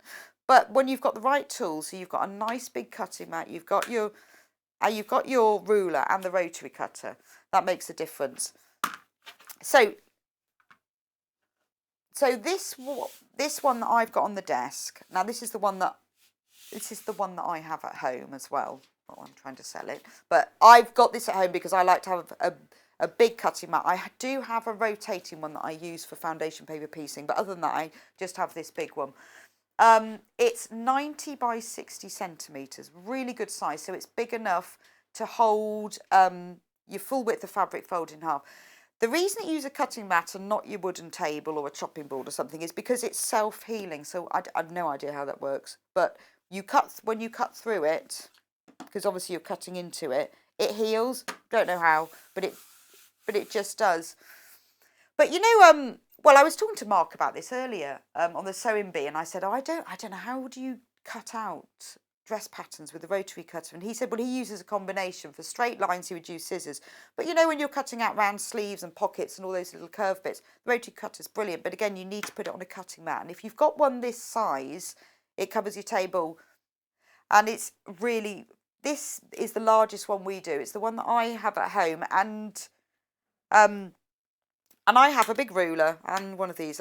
This is why I love this hour, because it's all the things that I've got. So remember, you know, once you've paid your P&P, particularly if you've put the early bird in, that's it, isn't it? £3.95. Now, you know, that's very good value for the weight of what all of these things would do. So if you're thinking, I haven't got this equipment, that's quite an investment. You know, remember what I said at the beginning, I honestly have had my set for over 20 years and I use it all the time. I do find the kids sometimes using it to cut cards and things on, which is quite annoying because sometimes they use sticky tape, but it is actually quite a useful thing to have around the home. It's really good for cutting paper if you want to cut paper down size, but don't let anyone use your rotary cut. I have two. So I have the old one where the blade has got a bit blunt and I write on it, you can use this. And that you can cut for footer. But don't ever use your fabric rotary cutter for cutting anything in fabric, because it will blunt it. Now they do obviously blunt with time, and they particularly blunt if you run over them with pins, over a pin with them. Don't do that. So we've also got some spare blades. So the rotary cutters come in different sizes, and when I say size, I mean the diameter of the blade. The 45mm is the standard blade that you'll get. So that's, you know, if you're only going to buy one rotary cutter, buy the 45mm, because it's not too big. It's the Goldilocks rotary cutter. That's not too big and not too small. Just in case you wonder what I was on about. But always get some spare blades. Sometimes I do run over with pins because I haven't cleared my work surface first. Do clear it, because if you run over it with pins, it will blunt just a small part of it. In this packet, there are 3. Be very careful with them and use the case to put the old ones in, and be careful how you dispose of them. But it's always useful if you buy a cutter to have some spare blades, because, well, they'll blunt if you run over pins, but they will blunt in time. And what you'll find is that when you cut the fabric, there's some small threads left over. When it gets to that point and it won't separate anymore, you need new ones. But, you know, they do last quite a long time, but it's always good to have the spare blades. So, you know, it's a bit like your knife, isn't it? I was slicing aubergines for an aubergine curry the other night, and I just could not get through it. But I sharpened the knife 3 goes. Aubergines came out lovely. So in exactly the same way, it's always useful, because you haven't got the sharpener, to have spare ones. But if you haven't got a rotary cutter, this looks much better that way, man. It's always, the 45mm is really good. So also, now I've told you that the one that I have is this really big one, but there are other sizes as well. Now, the reason that you get different sizes, if you wondered why there are different sizes, is just for smaller pieces. Because if you were cutting, say you were just wanting to cut, say, 6-inch squares or 8-inch squares, this then is a bit big. I have this one, and it is big. It's quite useful. Once you've got into the system, you'll understand why you need more than one, and that's why I do have more than one. But also, if you're starting out, depends what you do. I mean, I do a lot of cutting full widths of fabric, so I like the big one. But if you're doing smaller pieces, it's really useful to have a small one. It's just a 6.5-inch by 12.5-inch width. It's just useful when you're cutting different things, particularly if you're having to move round, if you're doing FPP, or maybe you're having to cut smaller pieces. To have a smaller one is quite useful. So that's £17.99. Again, you know, you can use it with any size mat. you know what it's like, you start with these things and you just think, I'm going to add that to my collection. Once you realise the wonders. Now, again, this is Creative Grids. It features these lovely textured dots and rim around the outside to safety and accuracy, because if it slips when you're cutting, then you'll veer off and then you'll have to cut the fabric straight again, which is quite annoying. So that's really useful. But also, we've also got a smaller one. Now, I really like this one because, again, if you're cutting square, you can easily turn it round. So I would say if you've already got a ruler, then get one of the other sizes. It is a lot easier because the big ones are brilliant for cutting the full widths, but they're quite unwieldy to to slip round like this. But if you've not got the set before, these are the 3 sizes that I would recommend you have. Again, this one, lovely. You've got that 45-degree angle through the centre, which is perfect when you're cutting and trimming half square triangles, which I'm going to show you a little bit about in a minute. So we've got 2 new rulers from Creative Grids. We had these on a couple of weeks ago, something like that. They sold out, and now I said, well, what are these? What do these do? Why do I need one of these? So I'm going to show you they come in 2 different sizes. This is the 15-inch one. It's called a Creative Grids 15-inch seam guide. Now it still has, you can't really see that, there's the right side. They've got the grippy, God, I've got my words out. They've got the non-slip grips. These are for marking, not cutting, and you'll see why in and also when I was looking about these, I've never come across these. Why? I made a quilt about a month ago, and it was a rainbow quilt, and it had 144 half square triangles, every single one of which I marked and sewed. Oh, I wish I'd had this, because it would make it all different. So they come in 2 sizes. That's the 15-inch, and then we've got the 9-inch. Exactly the same, does exactly the same things. Got the grips, it's got the angles on the end, got the slits down the middle, just shorter. So I'm going to show you how you use these, because I'm quite excited by this. So with my really big quilt now, I have 2 sizes. So let's start with the larger one. So if you know, if you know or if you don't know, if you want to make a half square triangle, you start off with 2 squares of fabric like this, and you place them right sides together. Now what you have to do is you have to draw a line down the centre and sew 1/4 inch either side of that line, then cut down that line, press it open, and you've got 2 half square triangles. Well, I did, so my quilt was 12 by 12, so it was that's even my maths, 144 of them. I love half square triangle because they're really effective, and you can create you can lay them all in the same direction, or you can twiddle them around and then you get pinwheels. They're really versatile. One of the building basic blocks of patchwork is a half square triangle. So what I do is first of all, I get a ruler, like one of these. Well, that one's not long enough, so I'd have to get another one. Great big one. Draw a line down the middle. Now you can choose. So if you're doing this normally, you draw a line down the middle, then you sew 1/4 inch either side of that. I'm not brilliant at sewing 1/4 inch either side, particularly because my machine is metric. So what I would do then is I would draw the lines either side of that. And I think particularly if you're beginning, I always say to people, a lot of people say to me, oh, I can't sew because I can't sew in straight lines. Draw the line on your fabric, and by the time you've done 144, you will be sewing in straight lines. But that always does help. But so instead of drawing your centre line, you draw the other side. Yeah, believe me, that takes a lot of time. You get this magic thing. Now make sure you put the grippy side down. This longer one will do up to, less than, but up to a 10.5 inch square, which, as if by magic, coincidentally, I have already cut. There you go, see. So what you do is you line up, oh, my hand's in the way, that top corner there, and you make sure the grippy is side down, and you line up that one, and then you take a pencil or a friction pen, whichever you prefer. And now you can choose. So you can draw the line down the centre. Now the centre one, make sure you hold it nice and tight and move it. This is like a dotted line because it doesn't go all the way through, probably for stability reasons. If you had a line all the way through, this would fall apart. And then you can use that and sew either side of it. If you know, using your 1/4 inch foot, if like me, you want to be absolutely accurate, you can just quickly draw down either side. And then you've got the line. You see, so look at that. So should we show you? Shall I show you? I'm going to show you.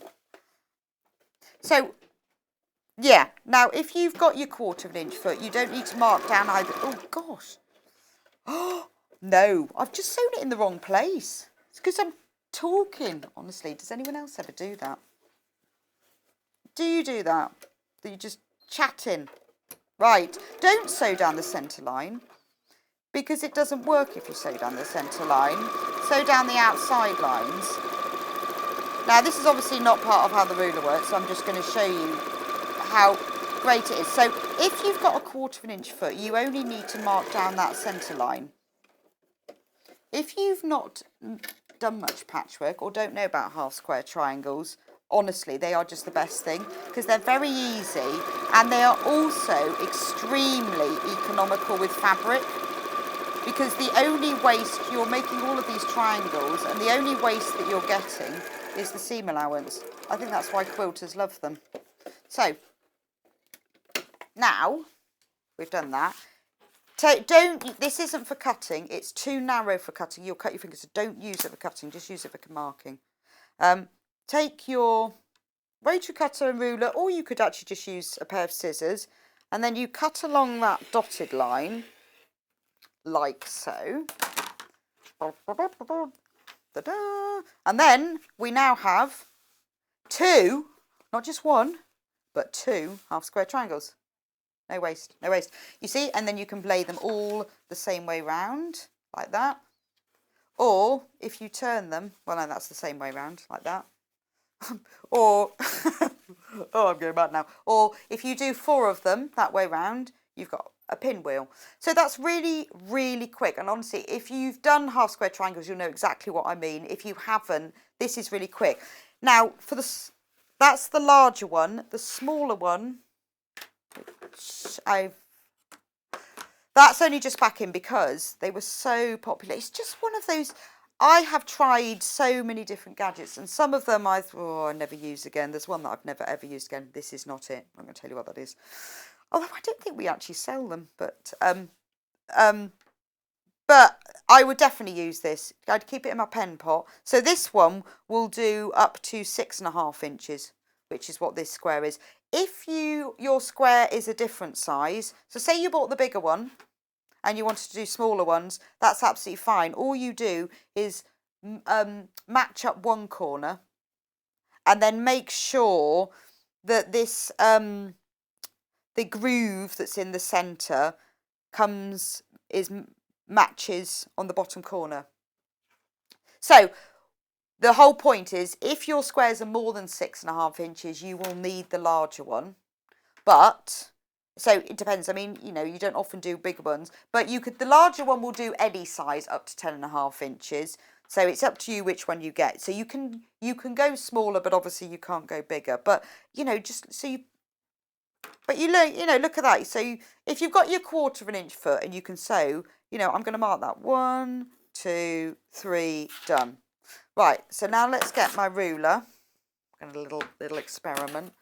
Right, I've got to match up that, and I've got to match up that, and then I've got to hold it in place, and I've got to mark it. Yeah, well, I mean, I think you can always tell, can't you, when companies make things and they actually do it themselves. So someone like me who wished there was a quicker way of marking up all those half square triangles, didn't even know that this could be invented, but they do. They've thought there must be a better way to do this. And they've thought also, this really, you know, because there are lots of different brands of rulers on the market. Some have the non-slip, some don't. But someone, you know, the Creative Grids obviously thought if it does slip, and it is annoying, particularly when you have a big ruler, that you do waste fabric when it slips. And with this, you know, someone's worked out, well, I don't need it to cut, it's too narrow to cut, but it's just that marking. And what I love about it as well is that, you know, if you don't have a 1/4 inch foot, or you are unsure, or if you're new to it, because it is really important you get that seam allowance stitched right, just draw quickly either side of it, sew along the line. I mean, it's a great way to, you know, if you're trying to teach someone to sew, maybe you've got the children or the grandchildren around, they want to do a bit of patchwork. If you draw lines on the fabric, that's how I learned to sew. My mum used to draw lines on fabric and then I would sew them. And then eventually you get the hang of it. But it's just one of those little gadgets. I do actually want one, but unfortunately, yeah, it's kind of, you know, it sticks out of my pocket, and they said I can't come back. Yeah, they said I can't come back if I steal them. So it's a bit mean, really. So that would be, of all the things, there's many lovely things, this is the one that I want today. Whoa. So 1/4 inch of this one has already gone, and I'm not surprised, because it's just a great thing. Yeah, I mean, I suppose it depends what you're going to do. Some people only ever do the smaller, up to sort of maybe a 4-inch half square triangle is usually the most common size. So maybe people would do that. So that's why you'd have the smaller one, because you only ever do that size. But, you know, you're less limited. It depends what you're doing, really, whether you want the big one or the small one. But the 15 inch is flying out. So if you've got it in your basket, do check out. Because looking at the way it's going at the moment, I think it probably will sell out today. But, you know, if you tend to only do the smaller ones, then get the smaller one. It really is up to you. I know what I'm like. I'd probably end up having both. So, now I did say to you earlier, oh, I've got all stuff on here. It's all falling apart now. Oh, I thought I'd broken. No, I know I've broken it because I've got one of these. It comes in 2 pieces. Now the reason, so you've got to clip it in to start with. You have to sort of slide it. Oh God, there we go. Now, obviously, having a cutting mat that stays still that you have on the table is what you need. But there are also times when you need it to turn round, because unless you've got a table you can walk around, this is really useful. There's 2 things that I use mine. Half square triangles. So where is my half square triangles? I know. I'm going to get it back and show you what I mean. I want it back. Now, do press the seams open first. I could actually do that, couldn't I? Look, I'm going to do a bit of pressing. Anyone turn the iron on? Oh, yes. Oh, hi, Charlie. Oh, so when you press your, this is not part of this demo, but I'm just going to tell you that anyway. When you press your seam for your half square triangles, press them to one side and press them towards the darker fabric, then they won't show through. Little tip. Oh, Donald said hello. Hello, Donald.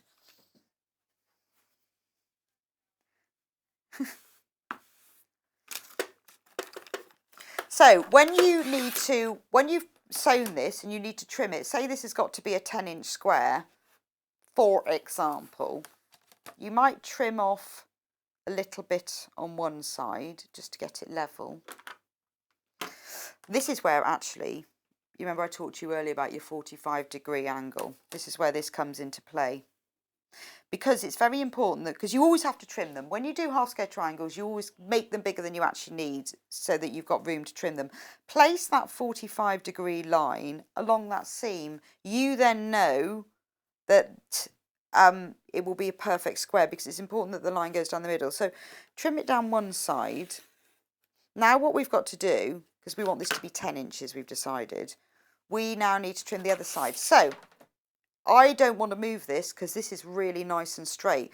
So if I don't have a rotating cutting mat, I've now got to go and walk around to the other side of the table, because when you cut fabric on the cutting mat, it sort of holds it in place, and you can turn it round, but you lose your accuracy. So all you do, As if by magic. Da, da, da, da, da. Look at that. Look at that. Whoa. Whoa, that's amazing. And then you can trim the other side. And then if I want to do those sides, you can do all four. So it's brilliant for trimming things like that. Also, when you're doing FPP, foundation paper piecing, I love doing that. I'm not brilliant at it, but I really enjoy it. I did a pig. I made a peg bag, but I put a pig on it the other day. I put a picture of it on my Instagram. Have a look. It's a pig bag. Sosobecs, SOSOBECS, because they wouldn't let me have SEW. Anyway, I made a peg bag. And when you're doing FPP, it's really useful for that because you're always opening seams, trimming, cutting. You need to turn it round, and usually it's little things like this. It is small half square triangles. It's small patchwork pieces. So because I don't want loads. That is my two pieces of equipment: the big mat and this rotated one. This is just easier. Also, I tend to, if I don't want the big mat around, if I'm just doing small pieces and I want it by my machine because I'm too lazy to get up, I put this little mat by my machine with my cutter. So if I need to cut something, I can not even leave my chair. I also have a small iron. I'm so lazy. And then I can do cutting and pressing without having to move. The 15... Oh no, there are less than 20 of the 15-inch amazing, wonderful seam guide left. So do put it in your basket. Honestly, it's brilliant. That. Right, I'll move this out of the way. So it's on the stand. Oh, God dear, I'm dim, aren't I? Right, we're going to have a look at this book next. The Big Block Quilts. This book is by Annie's Quilting. Annie's Quilting, a brilliant book publisher. They specialise in all sorts of sort of books, leaflets, patterns. Really like this because it features lots of big blocks. 10 projects in it, £8.99. That's really good value, isn't it? Oh, look, it's got half square triangles in it. See, we love now you know how to do them because I've shown you how to do them. They are brilliant because so you can see from this pattern how the half square triangles are, like these two are put together so they look like a star. So they are one of the most useful parts of patchwork. Even experts will use it. So this is a really nice book, all full colour illustrations, which makes it very easy to do. But it's got some, you know, modern quilts are more traditional. But when I had a read through of this yesterday, you can see it's broken down in a very good way because that's before I worked on Sewing Quarter and Sewing Street. I wrote technical instructions for magazines, so I can spot a really bad instruction that I don't understand. And actually, this is really good. It's really good. It's got nice colour photos and diagrams, which is important because although sometimes people put it in words, you do need the pictures as well. And it is broken down well. Look, half square triangle. So that's really nice. But then that's really modern.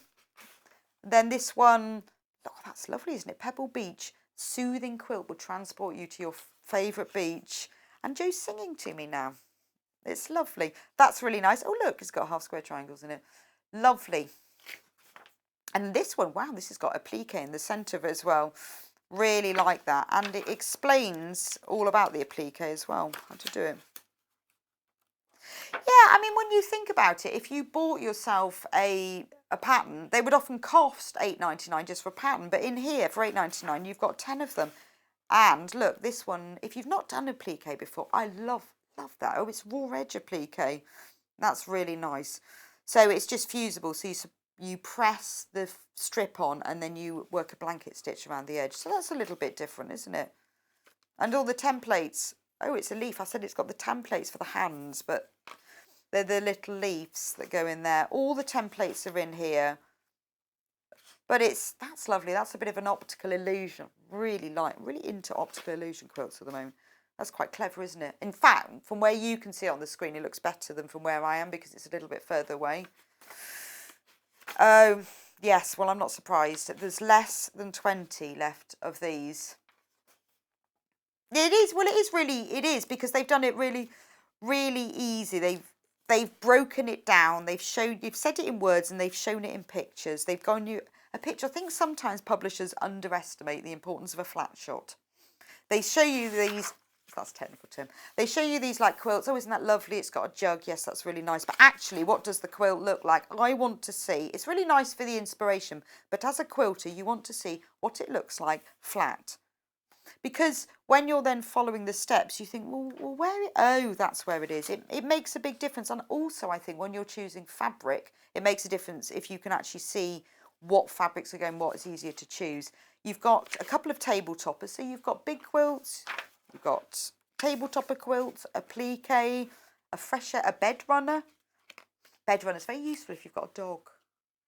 Not sure whether people have them for that reason, but put that on the end of your bed. It stops the dog. I know you're not supposed to let your dog on your bed, but I do.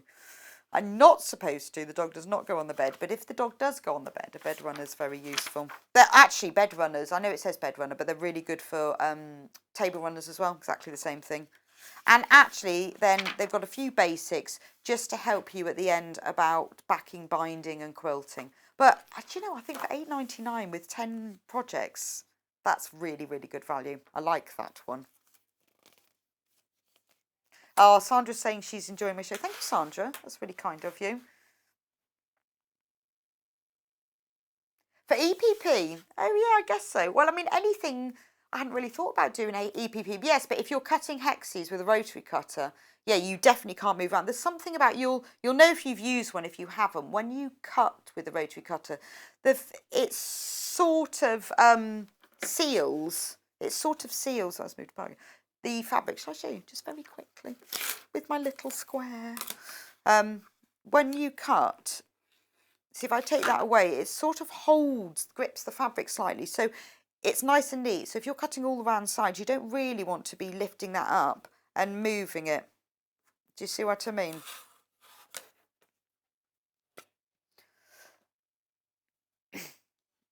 Right, now, oh, I like these. So this is Aurifil Necessities House Collection. So this is great. Now, when I first started working on Sewing Quarter, I met Lucy Brennan, love Lucy Brennan, brilliant, brilliant patchworker. And I said, what's it about this Aurifil thread? I use that cheap stuff. And she said, well, you need to give it. And she gave me a reel. And honestly, once you've used Aurifil, you don't use... Well, I still do use the cheap thread for other projects. But if it's anything that's half decent, I use Aurifil. Now, these are really large spools. They have got... Oh, gosh, that's 2,000. No, they can't have that. That's not that much. They are a 50 weight. Now, when you're looking at, threads are always described in weight. The higher the number, the finer the thread, okay? So 50 is sort of middle of the road. It's perfect for all general seaming, whether that's for patchwork quilting or dressmaking. You can do top stitching with it. You can do quilting with it. There are other threads that, you know, finer and thicker threads for that. But the 50 weight is your standard weight. Now, 1,300 metres on each spool. They're 100% cotton. They always use long staple cotton in Aurifil thread because it's really good. And I love this. You've got all the colours you need. Black, pale grey, white and like a light taupe. And you'll notice when you use this thread, because it's a standard weight thread, but it sort of feels finer. When you wind it onto the bobbin, it feels like you get more of it. And it sinks into the background fabric better. So it's perfect for quilting and seaming because it doesn't sort of sit on the fabric at the same way. And I also find when I'm particularly doing a lot of quilting, if your thread is more economy, you get kind of a fluff, a bobble on the thread and you have to unthread your needle. That doesn't happen with this thread. It is really good. And it is one of the things I did question, why do I need to use Aurifil thread? But it's amazing. And this, if you haven't used it before, this is a really good way to start because those are the basic colours you use. In fact, that light grey, if I'm ever doing something that's multicolour, shall I bring up my rainbow quilt again? I use light grey or a very pale mauve, one of the two, because it's one of the colours. When you don't know what colour to use, light grey will just work. So you've got all the colours. Obviously, if you're using something that's a really bright colour fabric, if you're really not, if you can match the thread, do. But if you're using lots of ones, light grey is the perfect colour. But then you've got black, which will work with black and navy, white for white and cream, and then that just the taupe, again, that will work with most fabrics. But really good, and this is the general. If you've not used, it's so popular, we're always reordering. I'm going to put it all back into the box, nice and neatly. But everyone likes it because it's good quality thread, it's the middle of the range weight, and it's in those 4 basic colours that you really, really need. So the 9-inch seam guide, for those of you who do the smaller half square triangles, we've only got 8 of these left. So I would get in your basket and check out. Don't just put it in there because then you'll lose it. And the 15-inch, the longer one, so in its teens, not many left at all. But that's why we've reordered them, because they are just a lovely things. Well, I know, I mean, and I just showed you through one book with half square triangles. I mean, if you're a quilter, you'll know that, but if you're not, it's just one of those things. They're very versatile. Put into Google or Pinterest even, half square triangles, and then you'll see what you can do with them. There's so many, and that's the perfect tool for them. So, should we do magic pins? They let me take them out of the packaging. These are brilliant, absolutely brilliant. So there's 100 in here, and they come in their own little box. Oh, look at these. These are brilliant. They're very long. They're longer. I'm going to put them on this blue fabric because I think they'll show up better than on the back cutting mat. They're longer than a normal pin. See, they have this special end that grips, that you can hold easy. It's when you're, particularly when you're quilting and you're pinning several layers together, the longer the better. They're also very fine as well, so they go through fabrics. And if you're pinning maybe with thicker, heavier weight fabrics, they're hard to get through, but because they've got these ends, they're turquoise sort of plastic, they grip, they're much easier to get through, and bizarrely they don't melt. Don't know how that works, because obviously they're heat resistant. So, you know, normally if you use plastic headed pins, you end up with plastic melt on the bottom of your iron. So I always use, well, I don't usually put ends on my pins, or I use glass, but they are heat resistant, but they have a good grip. So if you've gone through lots, it's just one of those things, a bit like the seam guide, that some gadgets are good and some aren't. These are really, really good pins. And, you know, and there's 100 of them. And I specifically said, well, if we're doing a quilter now, can we do the magic pins? Because they are really nice. And if you're, yeah, I mean, it says they're quilting pins, but they, you know, you can use them for any sorts of sewing. But I tell you the other good thing, because I've got some, is they're really hard to lose. Do you know how many pins I've lost on the floor because you don't see them or you tread in them? But these, yes, the new puppy loves. Actually, do you know, it's amazing that the puppy has never stood on a pin. It's only a matter of time, because she actually spends a lot of time. Yes. Well, she spends a lot of time sitting at my feet by the sewing machine, so I'm surprised she hasn't been pinned. But these are, yes, it's no, yeah, and I've had her for 5 months now, so amazing, really. Good going for not injuring the dog at all. But these are really good in that way. But I go through quite a lot of pins because I lose them. But these, I think, because I've only got 100 of them. I've only got one box. I should buy some more, really. I do use them for projects where I know that I need them, when I'm pinning something that's a heavier weight. So like if I'm pinning jeans, denim or cord, or if I'm quilting. And actually, we're in the next hour with Mark, we are using denim. So these will be ideal for that, just because you've got that extra grip on and the extra length, and it is easier to go through. And also, because they're a little bit longer, you can go through several times. So you know you want to mark something with a pin, if you're not using a fabric marker or whatever, because they're a little bit longer, and because you've got that grip, they're easy to move. You can then mark something if you need, and it won't fall out. So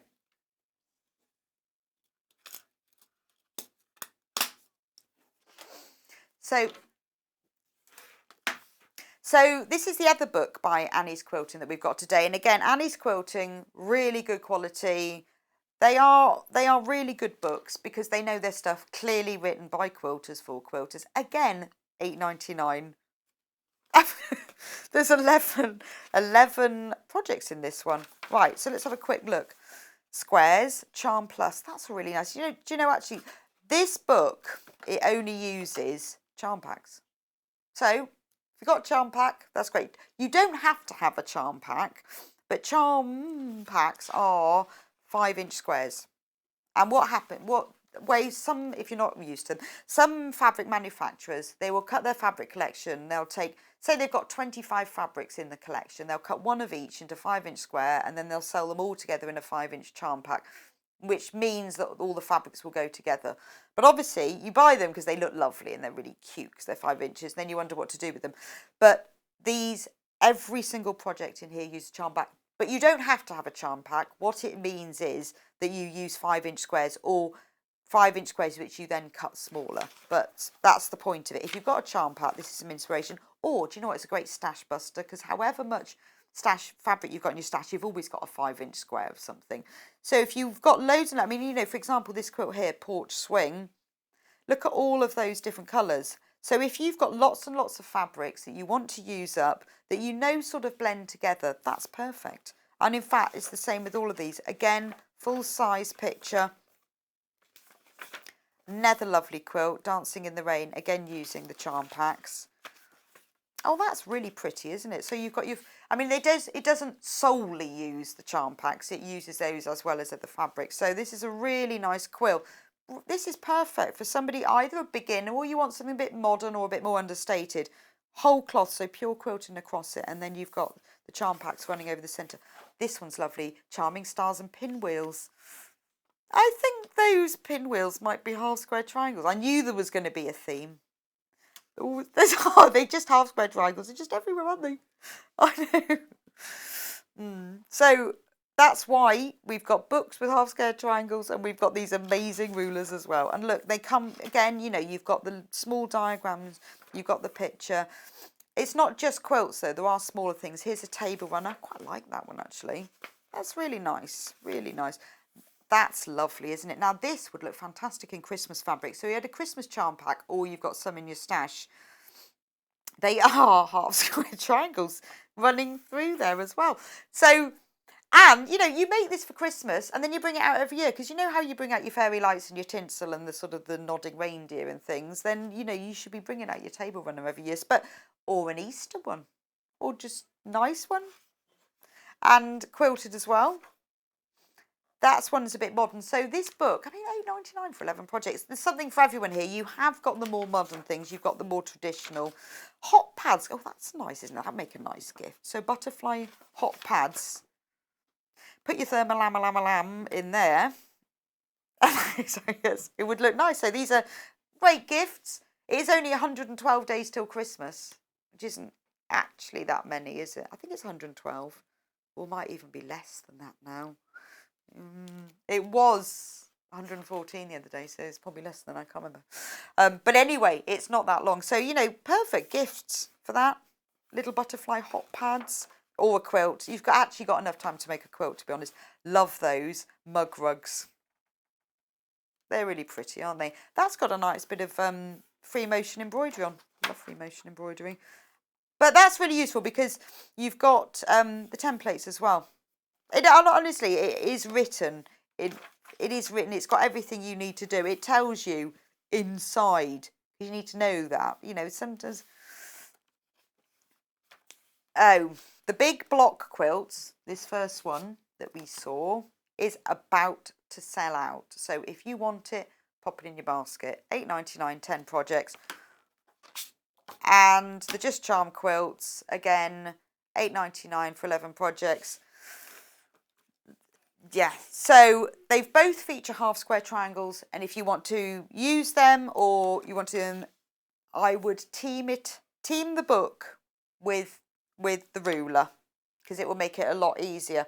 And also it's quite useful to use a heat resistant pen, which if you look on the website, we sell the friction pens which are heat resistant. That's a really good way of marking, because you mark it with your pen and then put your iron on it, it simply disappears. It's one of my favourite things. So, thanks for listening to my quilt ramblings and showing you all the tools that I love. Hope you love them too. Mark will be here in just a few minutes with this lovely, let me turn around the right way, this lovely jacket. He's going to show you how to make it. Remember, check out your baskets because the rulers on the books are very, very limited stock. And remember, one lot of P&P, £3.95. So once you've done that, you're done and you can put anything else you want in your basket for the rest of the day. So we'll see you after this quick break. I'm just going to have a drink of water and I will see you soon. Okay, bye.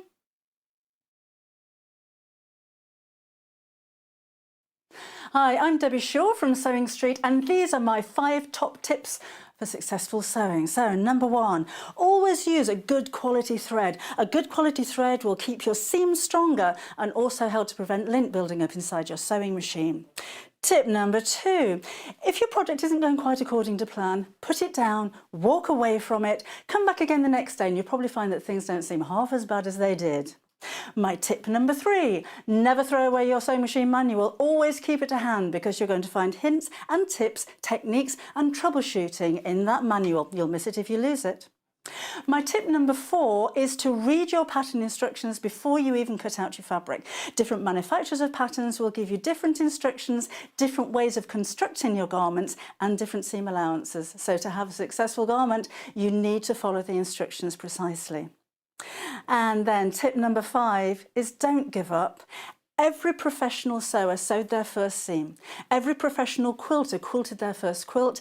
Every professional quilter sewed their first line of wonky stitches and had to get out the quick unpick. That's no different to you. So I hope you find these useful. If you want more hints and tips, then why not go to Sewing Street on channel 74 on Freeview, on Sky 670, and of course we have a YouTube channel where you can catch up on previous demonstrations. We'll see you soon.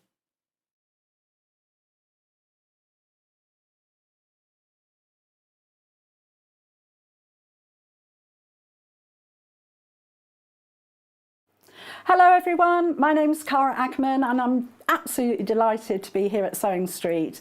I actually originated from Hertfordshire, then went down to Hampshire and then it ended up in the East Midlands.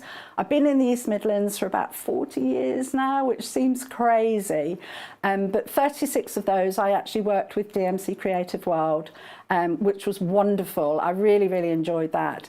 And then I decided to go freelance and that's how I got introduced to Sewing Street.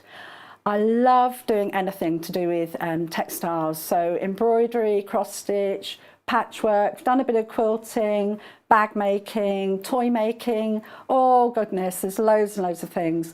What I love doing is just trying something new, and I think one of the tips is don't be frightened of trying something new. You always learn from it, and you know, don't be scared of making mistakes either. We all learn from the mistakes that we make. Little bit about me that you might not know and that's a bit of a surprise. I once went to the garden party down at Buckingham Palace, the Queen's garden party, for some work that I did with Marie Curie.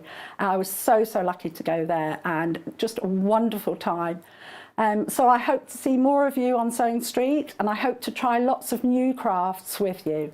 So see you again soon. Bye bye.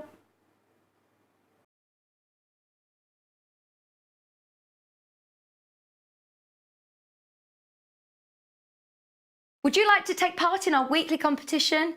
If you do, then all you have to do is head to the Sewing Street fan page group on Facebook.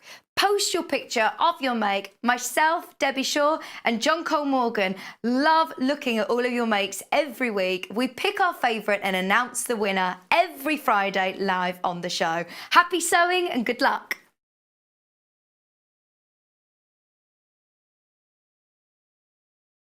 If you'd like to get in touch with us during our live show and send in any messages or any questions, then you can do it on studio@sewingstreet.com.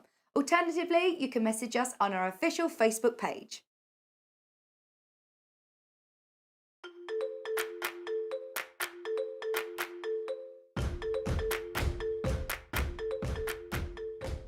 Now I got to sewing through various methods. It seems like a perfect storm almost. There's my grandfather's treadle singer sewing machine when I was a little boy. That was just absolutely fascinating to play with. And then there's my husband Clive, who is also a sewer, but hadn't done any for a while when we first got together. So watching him get back into it also encouraged me. And to learn the skills myself, I went on a course with Sew Me Something, run by Jules Farmer, who I'm sure you've seen around. And she did one of her lovely introduction to sewing courses. And here I am.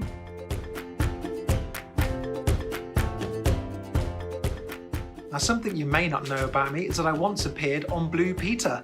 It was a very long time ago when Anthea Turner was doing the programme, and I used to play in the Warwickshire Youth Orchestra at the time. But to earn my badge, I played the part of the triangle.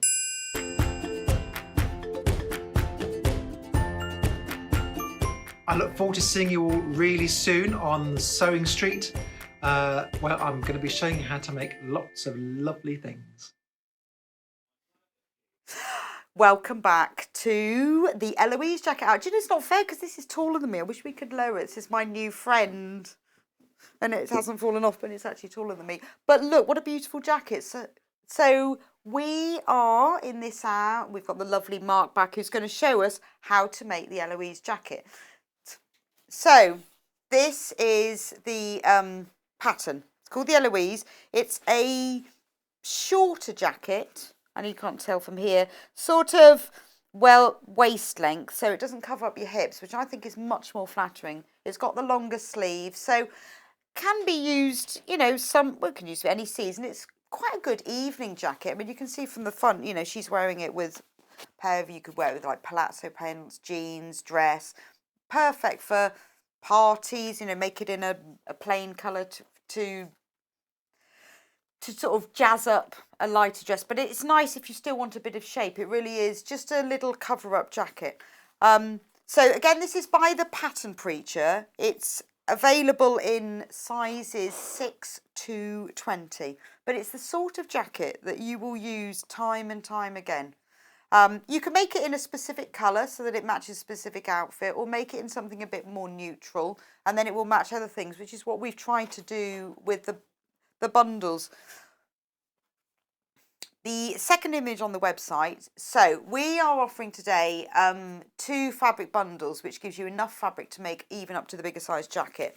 But on the back of the pattern, it lists all of the fabric quantities. Now, if you go onto the website, there is a close-up picture of this so that you can see it.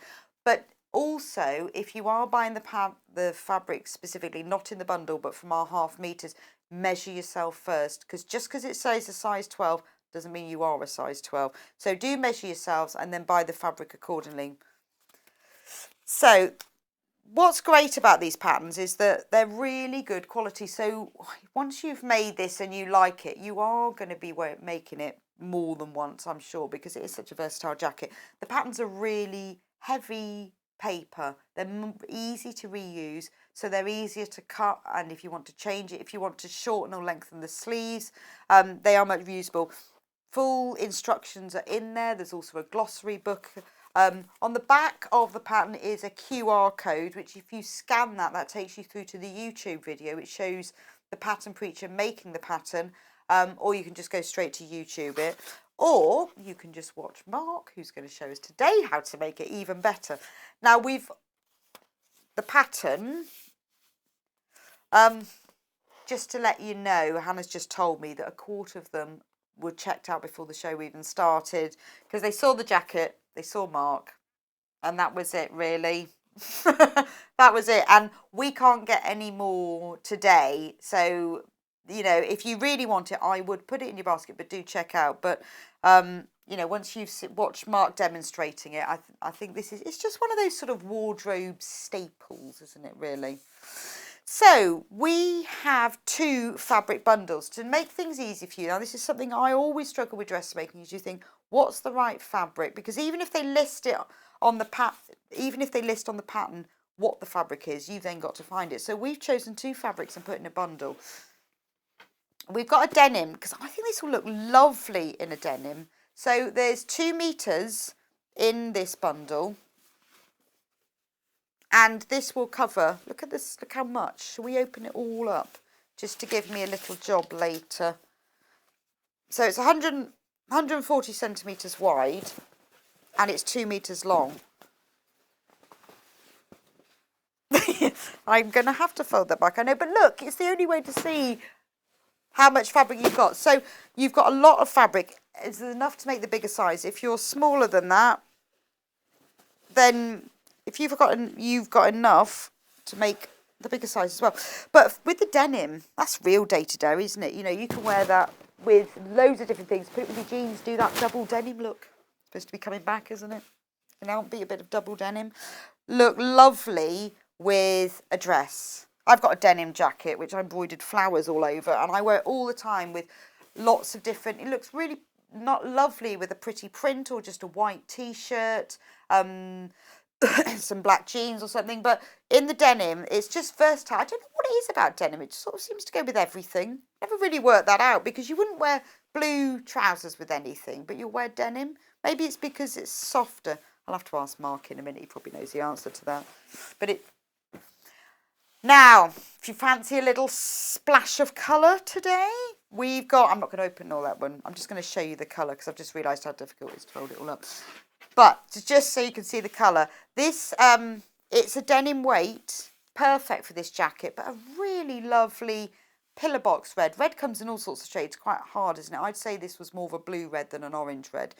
But very flattering. Looks great with navy and black, as well as white and taupe. Lots of different things. But, you know, if you want that little pop of colour, use it at Christmas time. That's really nice. And it's, you know, and if you wanted a red jacket, not the easiest thing to find, to be honest. You probably will have to make it yourself. Now, we have also got, I mean, these are in bundles, so these are cut to the 2 metre size. You buy it, pop it in your basket with the pattern, all done. If you want to use other fabrics, we've got some others that we've chosen for you. Not in the bundle, they come by the ½ metre, so just have a quick squiz on the website. Have a look on the other side, and it will tell you how much you need to buy. So Mark is going to show us how to make it in a minute. And now he's working with a wash linen, which isn't one of the bundles, but it's perfect for summer wear, that kind of but have a look on the website and you can buy it there. So there are the fabrics that we're using, and even the sort of the other ones, just going to show you quickly, that you can buy on the website. They're heavier weight, and the best thing to use for these are denim threads. Now, this is a great box, isn't it? I don't know whether you've seen these before. There's 12 reels and they're 100 metres. Now, these are perfect because, I don't know whether I can get the box open. You've got all the sort of the denim colours, the shades of blue, but you've also got that lovely, the two golds. You know when you get your hem and your top stitching done on denim, it's always done in these sort of golder threads, so you can use that. Well, if you're using red, which we've got here, if you're using any of the taupes, there's an olive and a black, so they're the slightly heavier weight, but they're perfect for jeans. Now, if you've ever mended, I'm always mending jeans for the kids, they're always doing that, and you need the right, well, I'll show you how to mend jeans, a bit of a zigzag, and I'm always mending them, and these are just the right colours, so this is great. And then if I need to hem jeans, I've always got to do the top stitching, not the easiest thing to find the colours. So these threads are perfect for making your denim jacket, but they're also perfect if you want to stitch with denim or canvases. And because you've got all the colours you need, they're just all in one place. Just one of those things. You just pop it in your basket. It's really useful. So again, remember, a lot of people are checking out on these patterns. So just pop it in your basket, because I don't want you to now start watching Mark, get distracted, forget, get to the end of his demo and go, wish I'd bought that pattern. So I would check out your basket. Now, if you've not bought with us, you're not sure, I'm just going to show you a quick video of how to buy, and then we're going to have Mark on who's going to show you how to make. Shopping with us couldn't be easier. If you want to shop online, then you can head to our website, www.sewingstreet.com. It will redirect you to our sister channel Jewellery Makers landing page. Don't worry, you haven't gone to the wrong place. We're simply using their website temporarily while we're building our own web shop. Scroll down past the Watch Live part and you'll see all of the products that you will have seen on air on today's live show. You can also shop our catalogue by clicking a category, clicking a product to view closer and adding it to your basket. Once you're ready to check out, you will need to create an account, which is absolutely free to do so, but it will mean that you can check out on as many orders as you want throughout the day with still only paying one postage and packaging. If you'd prefer to speak to somebody in our UK-based customer service team, then you can do so via the free telephone line number 0800 001 4433. They will not only help you create an account, but will also help you with any of your online shopping.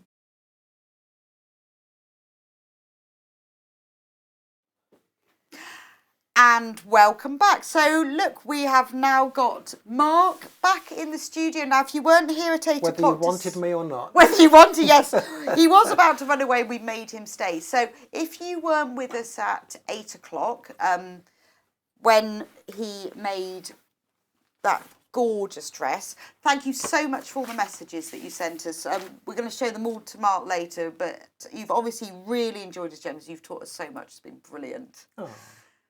And we have loved hearing all his little bits of gossip and secrets about the sewing bee. We'll find out some more in the next hour. Remember, this jacket pattern is flying out. Please do pop it in your barkets because... Your barkets? In your barkets, gosh, dear. I think I've probably been up for too long. Pop it in your baskets and then you can concentrate on Mark making it. So, Mark, where would we start? Well, we're going to start with the darts. Okay. So lots of darts course. again. It is the same method as before, but we'll do it again. Right, yes, let's do it. Well, not everybody in case tuned one in may at not have 8. been here, they may not exactly. And it's a different fabric, isn't it? It is. Now, I'm not using the bundle fabric. I'm using this a stone washed linen. But that's available on the website, so they can buy that. Perfect. What sort of weight is that? Is that more of a summer weight? Yeah, well, I think this is quite a lightweight linen. It's not Okay. it's not creasing too badly. I do wonder if it's got a bit of cotton in there. I don't know. Oh, okay. Just a guess. Yeah, but you've been using it, so you know I if have. it's creasing. So maybe Yeah, it's it's got not to be. creasing as badly, and also I can iron stuff out of it as well. But I quite like this pattern because it's quite a nice basic shape. Right. Meaning you can pattern hack it up. Okay, if you well, wanted what would to. you do with it then? Being as you're a sewing bee and Ardo. Well, yeah, I mean, the pockets it has have these rounded pockets. You could have whatever shape pocket you like. Yeah. You could have triangular pockets or circular pockets, no pockets. If you're more than an adventurous beginner, you might want to put some welt pockets or jetted pockets onto it. Oh gosh, that'd be nice, wouldn't it? Yeah, to finish it off. You could put a button on because it doesn't have... I remember in one episode of the Sewing Bee they did welted pockets. I don't know whether it was this season or it was the one before. No, it wasn't us. It must have been the one before, and I'm thinking, oh, that looks really difficult. Difficult under time pressure. Have you done them? I have, yeah. I have done welted pockets. So I immediately just thought this is perfect for those. Yes. But you might want to put a lining on if you're doing that, just to conceal all the gubbins inside. Okay. You don't have to though. You could put a button on the front. You could put short sleeves or big sleeves. Yeah, or a 3/4 would be quite nice. Wouldn't Yeah, it? you could put lapels on it if you wanted to kind of fiddle around with the front So facings. this is really sort of one of those basic patterns. That I this is think- sort of the basic thing, and then you can then embellish it from there. I think so, very much so. Colour block it with different coloured sleeves. Yeah, or you could do different patterns. So if you had like different coloured denims, Oh yeah. then you could do like a blue and a green and a purple on the back, Wow. or little flashes of colour inside. Maybe if you did line it, That would be nice. or you could line these So pockets. has it aren't got lined. facing? It's not lined, is it? It's got facing. It's not lined. It has a facing. Oh, nice. That's very neat, isn't it? It is. I have done a good job of that, I must say. But also with the pockets, you could put a lining in the pocket, which I'll come to in my little idea. Okay. Third of the stock has already gone. Oh my giddy I aunt. know, and you haven't even shown us how No, to I haven't make done it. anything So yet. if you haven't met Mark before, Where have you been? is. Where have you been? Where exactly have you been? Why did you not get up earlier this morning? He was in the Sewing Bee this year. We loved watching. I mean, there's not many people probably who are sewers who haven't watched the Sewing Bee, and we are so lucky. We begged him begged him to join us. And he went, oh, go on then. He doesn't live too far away. I think that helped, Yeah, doesn't it? it's not too far. It's It's only not- half an hour in the car. Oh, that's quite handy. I think that's sort of probably what swung it a bit, to be honest. That, and he really wanted to talk to you and show us what he does. I just came for the biscuits. He only came for the biscuits, and we haven't even given him. No, You were missold, weren't you? I was. I want my bit. That's my Biscuit. rider. The rider. That's easy. So jammy dodgers. Anyway, I have done a dart already. Right. And like before, it's good to check this on you. Make sure the dart is going to the correct position. Okay. For you, you might want to alter it or have it going a bit lower, Okay. a bit higher. Right. Or you may not need darts. You may be. You never know. You maybe not need Although the them at pattern all. doesn't. Well, the pattern doesn't need you to put something in because it goes a bit wide. Oh, okay. So you need a little bit of structure in it. You do, yeah. But anyway, there's one done. So we're going to do the others now. Okay.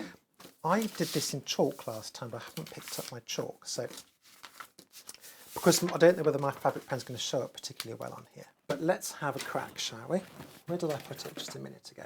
And I haven't poked a hole in the pattern. So let's find, I think it was that one. So you have to make sure that you've got the right size, Yeah, so that you put it through on the right side, your relevant size. absolutely, because then that matches up with the cut-out shape that is cut That's out. quite a good way of marking the end of the dart. It's just Round. poking it through. Yeah, with a you can pencil. get special gadgets, but I've just used a pencil. Oh, that's quite a special gadget. A sharp pencil gadget. Now this pen may not show up very well on here, but hang on a minute. Need to make sure I do this the right way round. Do it on the back mark, not on the front. I mean, they are disappearing markers, so it will. But anyway, you're sewing the dart up to that point, aren't you? I am, So yes. in theory, It doesn't matter. Yeah. in theory.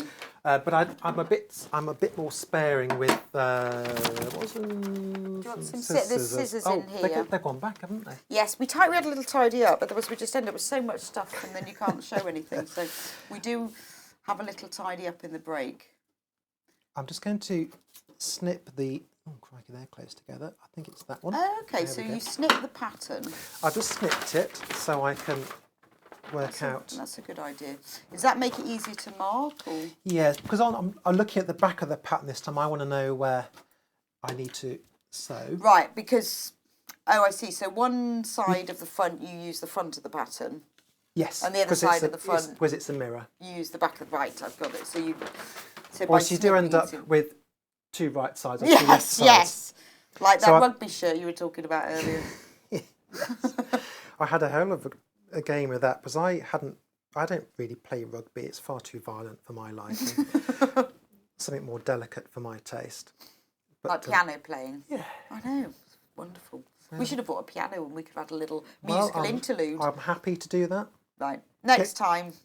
Or Not maybe a little now. break. Have you not got one No, we haven't. in the We'll- prop store? We haven't got biscuits or pianos.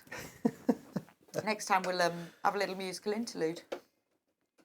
I can do an ode to sewing bee. I know, yeah. What is the seam allowance in the pattern? The seam allowance is 1 centimetre, Okay, 1 cent. Right, okay. so it is a little less than. Yeah, it's a bit less than your standard pattern. Yeah, but, they're quite often a centimetre and a half. It's best to stick to the. I don't think it never really matters what it is, as long as you use what it says. Yes, I mean I have tried thinking, oh, I could do this for a centimetre, not a centimetre and a half. Eke a bit more out of it. Then you find that plackets don't fit and all this kind of stuff. Yes. So it is best to stick to Whatever what they, it says it should be. So I've just anchored it in the corner with a lock Okay. stitch, and now I'm gonna. What's that lump there? Oh, I'm gonna sew it to itself.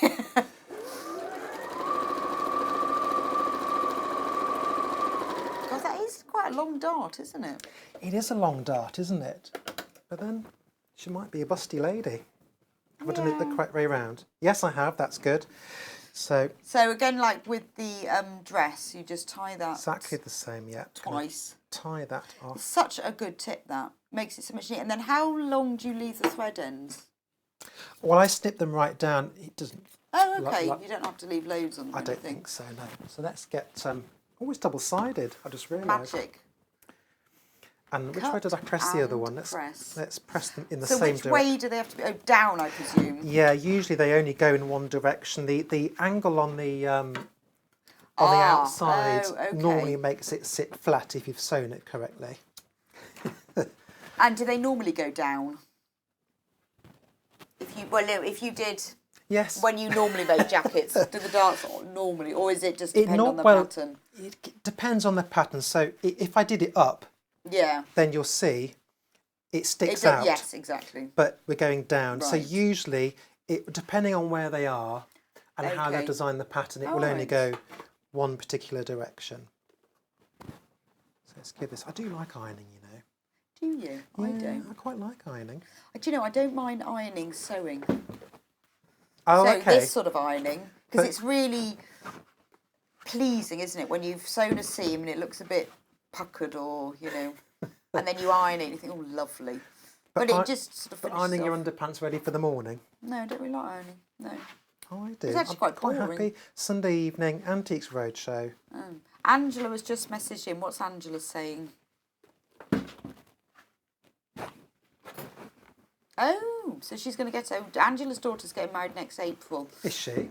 And so she's going to wear this jacket. Perfect Oh, for wedding. fab. Isn't Oh, it? there we go. I wonder So- what colour she's going to make it in. Well, it does suggest a velvet in there as well. A velvet? Yeah, that would be now that would be smashing, wouldn't nice, it? wouldn't it? So for your Christmas party, Yeah. socially distanced Christmas party, Oh, can you or imagine? just going out at Christmas time. Or maybe we'll be spared the office Christmas parties. Yeah, oh God, I'm so...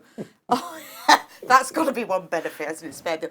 But if, you know, going out for Christmas or just for drinks, I mean, a velvet jacket, jazz up anything, even a pair of Absolutely. jeans. Yeah. Yeah, so why does denim go with everything?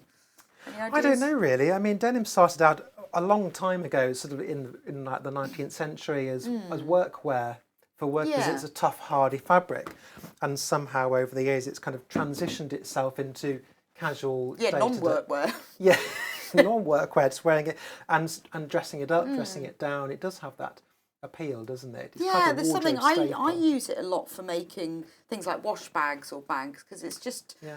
I recycle a lot of jeans. I've always got stacks of jeans and cut them up into things. There's just something lovely about denim, isn't there? I upcycled a pair of old jeans to a waistcoat Did you? recently. Yeah, Did you manage to get the whole waistcoat out of the jeans? just about. Yeah. Wow, that's yeah. quite Well, impressive. you only need the fronts and the facings. Oh, because the That's- back was like satin or something. Yeah, well, it's just a piece of our cotton I found Oh, okay. in my stash. So it's all came from my stash, what I had. But the jeans, they ripped in the bum. So, and I Nice. couldn't fix them ananymore. It was, Yeah, they'd had it. they'd So you gone. made a waistcoat. That's I lovely. had a waistcoat. Yeah. So there we go. A pair Right. of, So a pair now of we've done the darts. darts. Lovely. So that's the There we go. front of the waist. Well, Front we of the could jacket carry on done. with the fronts actually, couldn't we? We could go and look at the pocket now. Okay. So now it tells you to, let's get my pocket pieces. And you've overlocked these already. Does it I say to have. do that? It does. It does say to overlock pieces. It can depend on the fabric you're working with. Some fabric Right. really does need to have some kind of, because it will just Yes. fall yeah. to bits if you're not careful. And linen can fray a bit. It just stops it fraying, or you can put a lining in, and then you don't have to okay. worry about that so much. But these are the pocket pieces, and all we have to do is just fold under 1 centimetre and press it. Right. Easier said than done, I think, because it's got a curve at the bottom of the Yeah. pocket. And I did have a little fiddle with this, and I found a way to do this. I did a bit of searching online, Oh, okay. and I took my Eloise piece, and then I That's a cut really a piece of card, and I cut it out so it's 1 centimetre smaller, so it's the finished size. Yes, yeah. And then what we can do... need to That get- is such a good idea. So you don't have to work it out. No. And what sort of card? Is it just any... Well, this is manila card. So if you were a serious sewer or one that sews the pattern a lot, Right. shall we say? Oh, okay. You might want to transfer it to manila card, Oh. so you're not. So your pattern pieces will eventually wear out when you've had pins through them Oh, 100 I see what you mean. times. See, these are more hard wearing than your tissue paper, aren't Absolutely. they? The tissue papers wear out quite quickly if you're not careful. But this is even more. But this is card. That's that stuff that you put in file dividers, isn't it, in a filing cabinet? That's cereal box. cereal box, anything like that, and you Right. cut it out. I need to get the heat-proof mat. I've just taken it away. Look, and Do you know, I didn't practice this bit at home, so you're watching me Yes. play with this for the Well, first see if time. It really works now. So I suppose if you did do them as lined, you would just sew two together. Absolutely, yeah. You could Using sew that two same 1 pockets together. centimetre, and then then you wouldn't have to turn them over. That's it. I mean, you could square off the corners. You don't have to have them round. Oh yeah, that's true. Or you could have angled corners, so you could just fold it in like that if you wanted to, Yeah. as another option. But I thought I'd try and show you the curved pockets. They're not... Well done to everyone who's already got the pattern in their basket, because we haven't got that many left. So do check out. Do you know what, that's not too You can bad. either, if you want to order it, remember, you can either do it on the website, so you can do that while you're watching, Mark, or you can phone the call centre. It's a UK call centre, all free, and order it that way. But we are getting to quite low numbers at the moment, and obviously, because, you know, it's so versatile. Cotton, denim, linen, velvet, Yeah, cord. you can dress it up, you can dress it down. So do check out.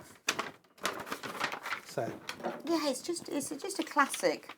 Nice to have something that's really useful and usable. and you can miss the pockets off. I mean, if you... Well, yeah, I guess if you don't want the pockets. Don't have well, they Some can are- either be a feature, you could make them in a different fabric, Absolutely, yeah. or you just take them off completely, depends what you want. Yeah, lining it is actually a nice, if you didn't want to fiddle around with the iron and all that kind of stuff, Yes. two pieces the same, bag them out, sew Yeah, it I down. actually think I would line them, and I would put something a bit Really jazzy in yeah. it, or a bit silky maybe.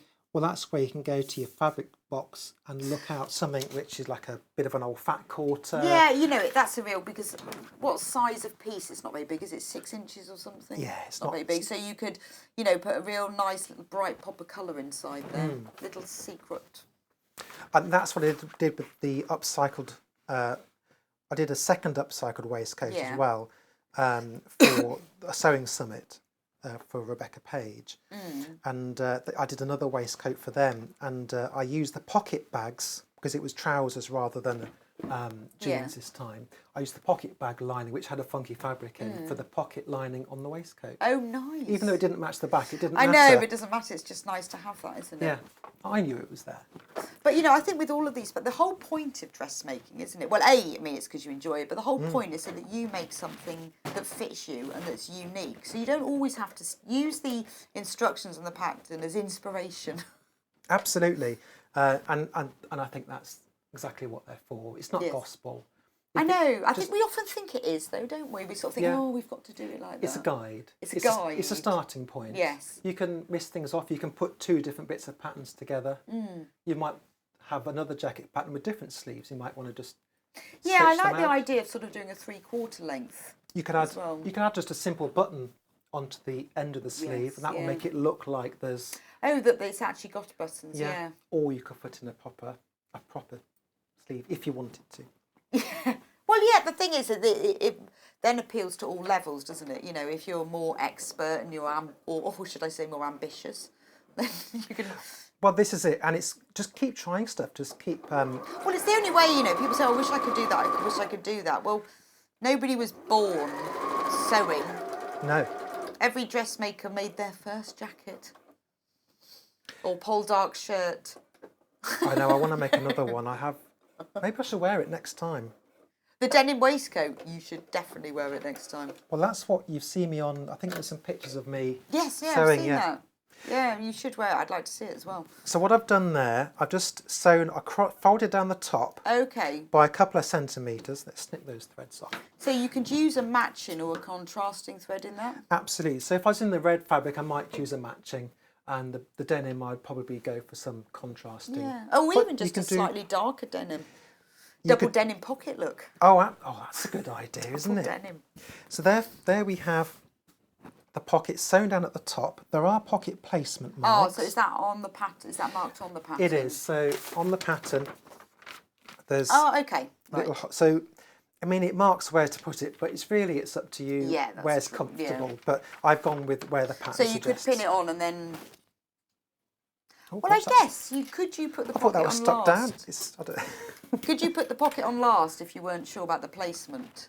Or would that mess up the It's facing? easier to do it now. Okay. You could on this one. You could do it later, because there's nothing to interfere with it. Yeah. But if you were lining it, then Good you would point, have yes. to. But do you it could at like this just point. drape it across yourself, couldn't you? And then just pin the pockets in, just Yeah. to make sure they're in the right place. Yeah, but yeah, this one you can do it a bit later because it's not lined. I couldn't pick the pin up tray up from the shelf. I didn't know what was wrong with me. Oh, because they're magnetic. Yeah, it's like, why won't it move? So That's just magic. They just do that to confuse you. It's a bit like not turning the iron on for you, or running out of the bobbin thread. I think there was something else as well. So you want to try and get this level. Now, don't put your pins in your mouth. I always say that when I put the pins in my mouth. Do you know, I've been how many years have you've been sewing for? I've been sewing over 20 years. I've never swallowed one. No, I've not swallowed I one. probably will tomorrow now then. Oops, all the I long piece of probably thread in will there. tomorrow now. Don't put them in your mouth. No, No. unless you're Metal Mickey Yeah, I'm not or an really- android. See, no one's going to know who Metal Mickey is now, are they? No, it's just showing the age. It's worth pinning it well, because you don't want the little blighter to be moving around. I am doing it quite quickly, so it's worth taking. Oh, but that's because you're a sewing beer. And everything has to be done at top speed. And I want to show you other things. Yes. These pins are fancy. Well, they're flower pins. They're on the website if you fancy a box. I really like them. They're used for applique and other things, but they lie very, very flat. They do, don't And they're they? nice and long. Smash in. It wouldn't be very good for very, very thick denim because they're quite fine. Yes, that's true. Get Nice good quality message pins. from Joan. Joan Collins. Joan Collins. Is it Joan Collins? Yes, it's definitely Joan Collins, and she says it's so lovely to see two new faces. Ah, well, it's good to have, new faces occasionally. And it's Joan Collins. So when you're sewing it on, Yes. you'll need to do a little back stitch to secure this. Okay. If you just go down, along and up, then the good chance is it'll pull away at the Right, corner, especially okay. if you've got your hands going in and out of it. Yeah, or So your the- keys or something. Yeah, well, you could keep anything in there. couldn't Jelly it? babies. Sweets for the kids. Yeah, anything. Some cereal bars, I don't know. Maybe you're going out for a meal and you're not sure how good it'll be. Well, you might want to keep your nectar card in there. So it's good to do. There are several shapes you could do. A little triangle at the top, Oh yes, I've seen that on lots of things where you or a do little sort square. of They have done it. Have they done it on these? No, they haven't. But that would be my advice. a little like you have on the top of a jeans pocket. That little triangle. It depends on the style you're going for. Yeah. Certainly jeans have that kind of stuff. I suppose that's more secure than actual back stitching, isn't it? Yeah, you don't want it to be dropping off. So I'm going You don't want to lose your nectar card. No. Other loyalty cards. Other loyalty cards are available. So I'm going to start. It looks like I'm sewing the wrong way round. Oh, because of the triangle thing. Yeah. Well, I'm going to do a squared today. Okay. Why not? A square with a cross through or just a square? No, just a square. So I'm going to go. Now you want to sew this as near to the edge as possible. Have your needle down, Yeah. swing it round, and just was not so familiar with this machine. I'm just going to hand crank it round the corner. There we go. That was just. You might want to. Some people like to count their stitches when they do this kind of thing. No. Yeah. I bet you didn't do that on the sewing bee. No. We didn't have time for counting stitches. I don't even care if the pocket comes undone. Although Claire did French seams on one thing. Yes, no, I remember that. That's Wasn't- mad, isn't it? Wasn't in the instructions. We were like, Why? She was just showing off. yeah. Esme said, oh, I am impressed. Yeah, I bet you are. I bet you think when you're doing it, oh, I need to do that, then gets me extra It did not brownie occur. points. No, it didn't occur to me to do French seams in the slightest. So I'm stitching as close to the edge as I think I can. Now around the corner, just, oops, the needle comes out, doesn't it, on this one? Just go nice. I go nice and slow around the corner. You can just hand crank it, which is what I'm doing. Because I know if I ram it round the corner, it will. Why are you sniggering? Oh, I'm just because Hannah was laughing. Oh, tell her. She's just laughing at me, and then she distracts me because she was laughing. She's one little joke with Joe. So just. I wasn't laughing about your hand cranking. Yeah, I've just done really slowly around the corner because you want to get it as neat as possible. Well, sometimes it's easier to get around the corner. Well, I do that. I've broken so many needles, particularly if I'm going across. If I'm hemming something, I'm going across. I always hand crank across the seam because even though it's the same needle going through it, you're less likely to break it, aren't you? Yeah. And corners I find corners a bit tricky to get them a nice curve sometimes. Even if you go really slowly. Yeah, and I don't know That's whether a really good I tip, don't know whether though. I've gone right into the corner on this, but Well, you don't really want to be sewing that pocket on more than once, do you? no. Well, you could do a second line of stitching if you wanted to. You just do like decorative stitching. That might that's anchor it true. down. You could. Nice thick blanket stitch. Oh, that's Do a that good kind idea. of folk art look, wouldn't it? Could you imagine if you could make it in felt, like wool, you know, and then you could embroider it? With your initials on each pocket. Is that going a bit too far? So, oh gosh, Hannah's just told me. The bundle, you know, the 2 metres of denim, because we love a denim jacket, there are only 3 left of Oh, them. golly.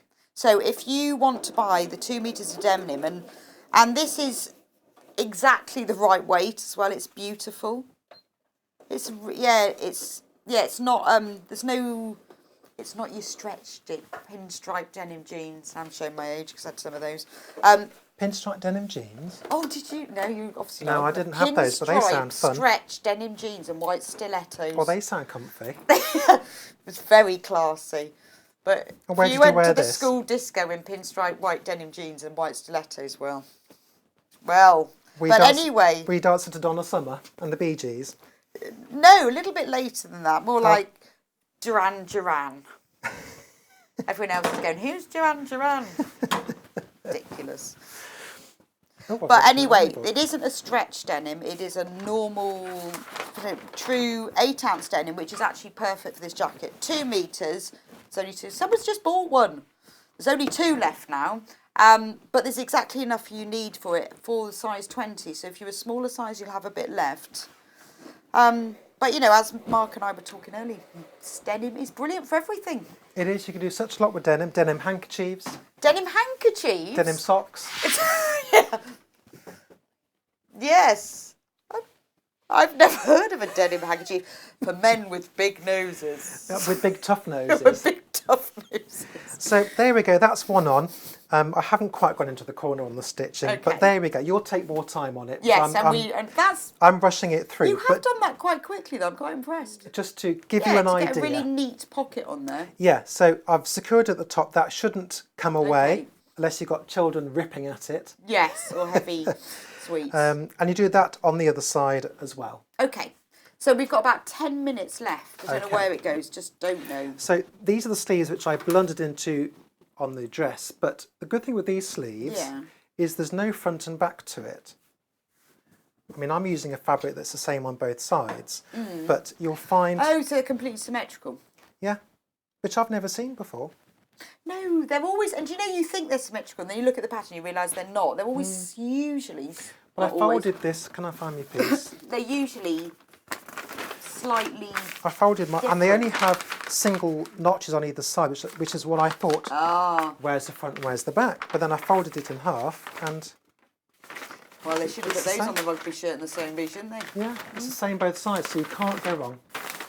Lovely. Can't go wrong. No, that's really useful to know because it is a bit of a fiddle always getting them in the right way round. Now they have a little bit of a kind of a kick out at the bottom. This is so that you can turn it in. So the hem doesn't come in. Yeah, or you find your end of your sleeves goes a bit mushy, doesn't it? Yeah. So I've already overlocked this, but you might want to overlock the sides together if you're overlocking, then it just makes it a bit stronger. Okay. Particularly with the denim as well because it will, I mean, not that it's frayy, but it does have bigger strands, doesn't it? Yes, in time it might. Yes. It depends how much it's washed, That's but true. how much of your breakfast you get down it. Yes, or how often you wear it, but you wear it loads. I think so. I'd embroider mine. Wouldn't it look lovely with embroidery? What would you put on it? Just flowers. Not snails? No, I really don't like snails. Don't you? Interesting. No, I really don't like snails. Flowers. I've got flowers all over my denim jacket. I feel sad if I step on a snail. Yeah, well, it sounds horrible as well, doesn't it? His little world crunch. His whole world's destroyed. It's like killing a snail in his house all in one go. Yeah. I still don't like them. But I would put flowers. I've got flowers all over my denim jacket. And I've got Liberty fabric patches on the elbows of mine. That looks really nice. Oh, that's So you a good just cut an idea. oval of fabric Yeah. and then tack it on, and then just do like a running stitch around the edge. Oh, that's a good. Oh, that looks nice. They doesn't look it? really nice, but it's really hard working out where it goes, because it actually goes higher than you think. Do you measure it on your own elbow? Yeah, because it needs to be on your elbow when your arm's bent. Not when it's straight, Yeah. so it ends up going. So it ends up a bit higher. higher. Yeah. I've sewn that Don't know together. why. Interesting, useless fact of the day. Oh, did we do? There was something going on the back. There was darts. Should we do another dart? I've just sewn my sleeve together. Right, okay, so we've probably got about 5 minutes now. Okay, so that's the sleeve done there. Okay, so And you you'll just sew the overlock sleeve- it, sew the seam. Yeah, it's over. If it's me personally, I'd overlock it afterwards and you knit all that together. Right, okay. Just makes it stronger, and the same with the construction of the jacket as Okay. well. This is the back. This has darts in it as well. Okay. So that's one. You'd put another one in Yeah, in there. exactly the same way. exactly the same way. And then, this is a nice simple jacket to put together because it's not too complicated, I don't think. Okay, so if you've done a bit of dressmaking, maybe you've made a couple of skirts, this is ideal. The next sort of step, if you want to think, right, I'm going to have a go at a jacket then. So the next step would be to sew the sides. So we've got right sides together. Okay. It's a bit hard to tell with this because it's all the same on both sides. Yes. I would normally pin, but I'm not going to today. Let's do super fast sewing. Yes. We'll put him under pressure now. So, 1 minute sewers, 1 minute oh sewers. no, do you know, my husband says that when I'm in the garage. Does he? In my own little studio. Oh, I love that. 1 minute. 5 minutes to go, sewers. Patrick will be down the stairs with Esme any moment. Do you know, they really would, they do those shots of them up in the... Oh, in the gallery, whispering. they really are doing that. Do they? Yeah, they really do that. And they don't let you know they're doing it. And because you're concentrating.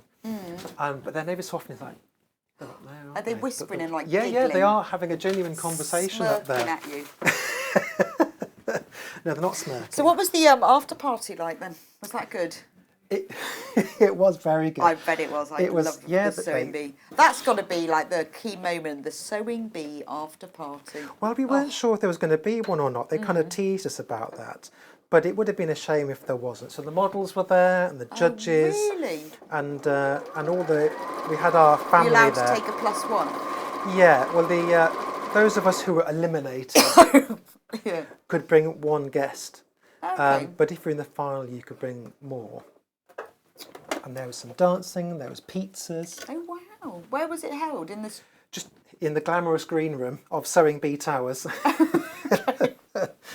But everything was on set, and it's amazing how quickly those TV crews can clear a set of cameras when they want to.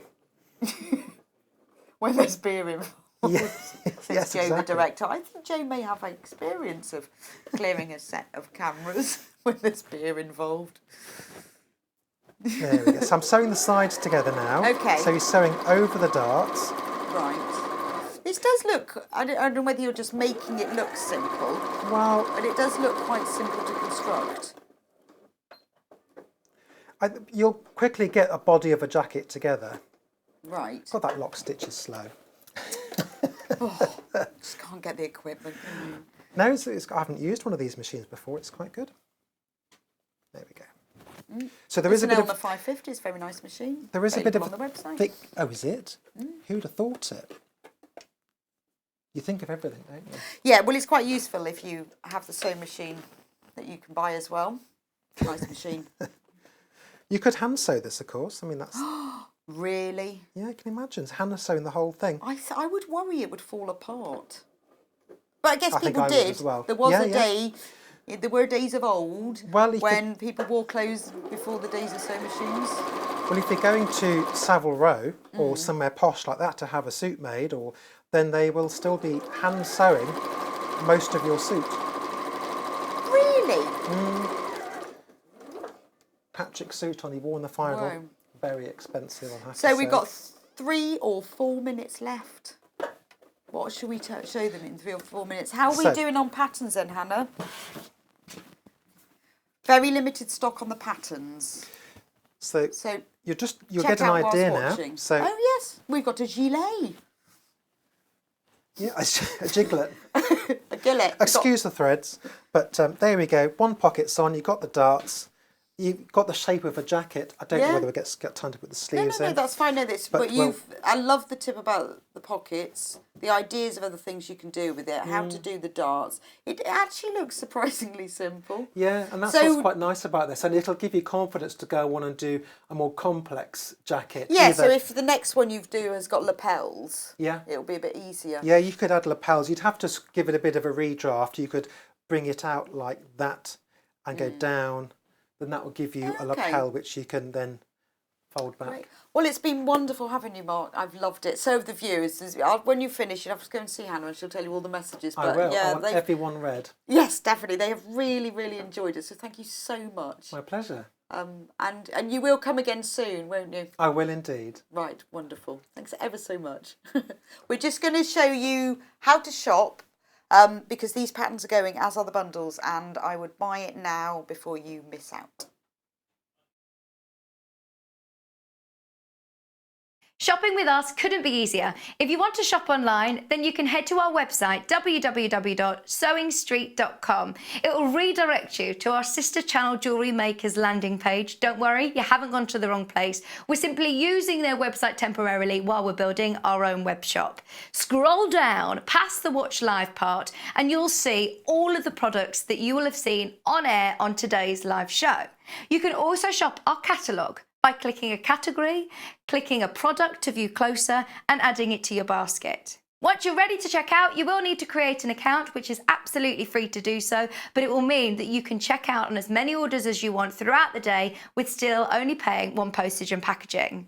If you'd prefer to speak to somebody in our UK-based customer service team, then you can do so via the free telephone line number 0800 001 4433. They will not only help you create an account, but will also help you with any of your online shopping.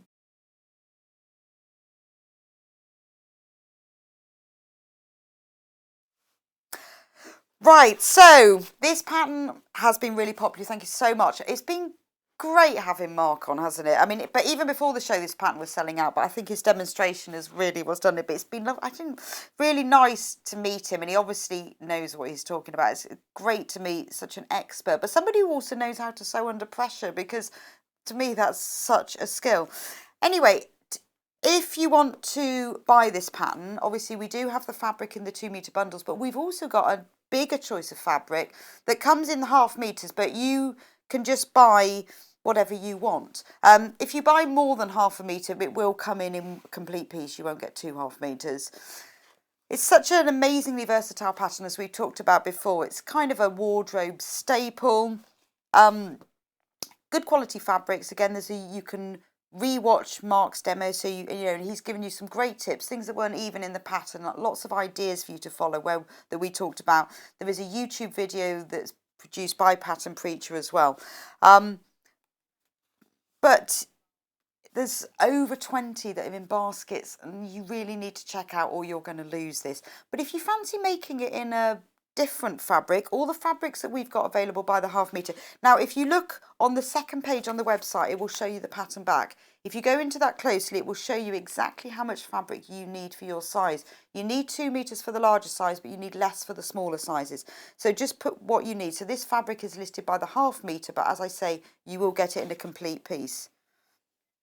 So the first one that we've got is this dark denim fabric. So it's, you know, it's lovely. It's darker than the one that was in the bundle, but it's like your dark denim jeans. Now that is really classic. Look good with loads of different colours, from red, black, white, cream. But it's that standard 8-ounce weight when it's doing.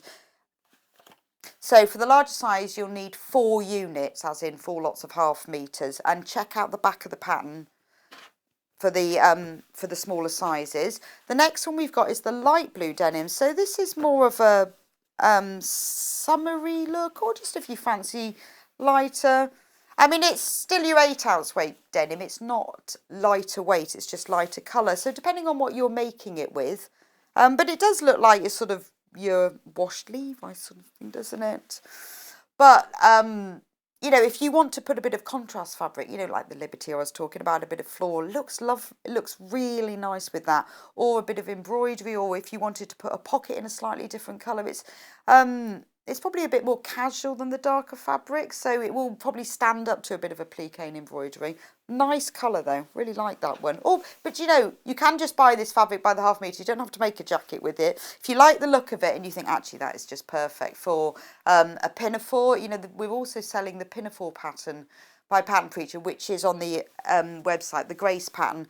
These, any of these denims would look lovely. In fact, any of these fabrics are perfect for a pinafore.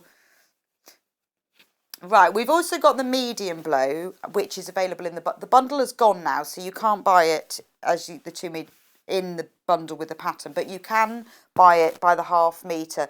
That's just standard jean colour, really. Middle, not dark, not light, just in the middle. So again, if you want 2 metres, you need to put 4 units in your basket. Now this is really unusual, this one. It's actually a cotton canvas, it's not a denim, but it's the same weight as those denims. I'm just going to open it all out. The colour, I would say, well, it's called rust, so I'd say it's, yeah, I was going to say burnt orange, but actually it's probably a bit browner than a burnt orange. It's rust, like, yeah, a reddy brick colour orange. But rust's a really good description, actually. It's got these big white, well, I think they are lilies, because they've got stamens and everything. Oh, and the fabric is actually called, that was amazing, because the fabric's called lily, so I must have been right. I was thinking, I wonder what they are. I'm not very good at flowers, to be honest, so I'm quite pleased with that. But they're white with black edges, and then you've got all these little petals falling off. But lovely jacket. I think you probably need to wear it with something plain underneath. But again, one of the pinafore would look lovely in it because it's that weight. It is a denim weight, although it's a canvas, but it's also a multi-directional print, which I love, because I hate having to get prints the right way up, because it always happens that it's not quite. And so I love that. But actually, when you look at it, you can see it sort of zigzags down, doesn't it? And then, so remember, if you want the pattern to make the jacket, it's the Eloise jacket, available in sizes, it says 8 there, but it's 6 to 20, it says on the back of the pattern. Yeah, it is sizes 6 to 20. If you want to buy it and you want to buy any of the fabrics, on the website, the back of the pattern is shown. We'll tell you exactly the fabric quantities you need. I think, yes, you also need interfacing for this, which we sell on the website, and you'll need a matching thread, which again, we sell on the website. So everything you need is there. Anyway, we'll see you after the break. I do need a cup of tea. So we've got some brand new fabrics and a really good viscose deal. So it was about, I think it was about 4 months ago we had these in stock, but they've sold out, but we've got them back. So I will see you in just a few minutes. Would you like to take part in our weekly competition? If you do, then all you have to do is head to the Sewing Street fan page group on Facebook. Post your picture of your make. Myself, Debbie Shaw and John Cole Morgan love looking at all of your makes every week. We pick our favourite and announce the winner every Friday live on the show. Happy sewing and good luck.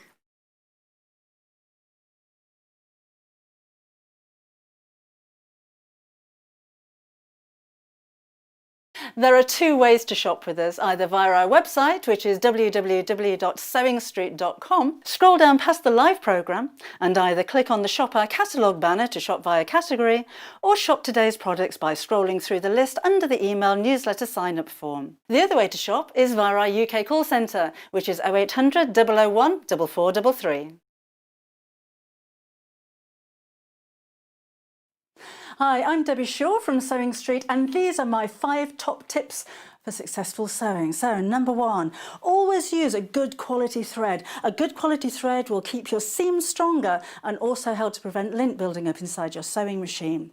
Tip number 2, if your project isn't going quite according to plan, put it down, walk away from it, come back again the next day, and you'll probably find that things don't seem half as bad as they did. My tip number 3, never throw away your sewing machine manual. Always keep it to hand because you're going to find hints and tips, techniques and troubleshooting in that manual. You'll miss it if you lose it.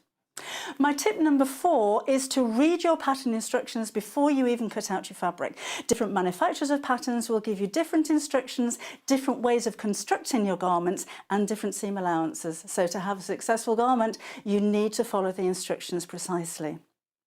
And then tip number 5 is don't give up.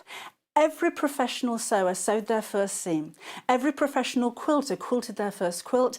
Every professional quilter sewed their first line of wonky stitches and had to get out the quick unpick. That's no different to you.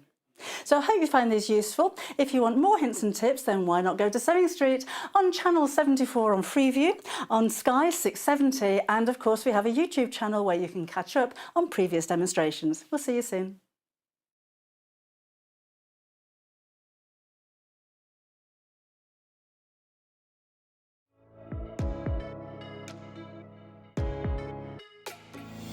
Hi, I'm Rosie Wells. My name's Poppy and I'm a nutritional therapist. Hi, I'm Ruth Lynette and I can't wait to join you all on the brand new Gemporia Lifestyle channel. If you're a fan of primal living, you're going to adore what's around the corner. What is lifestyle? Lifestyle is healthy habits. Feeling good, it's about looking great, Making sure that we're taking good care of ourselves inside. and it's about the life that you lead and the home that you live in. All of this is why I'm so excited. We've got the most wonderful team. Homeware deals and primal deals under one roof on one channel. I can't wait to share this brand new channel with you. So we'll see you soon on Gemporia Lifestyle.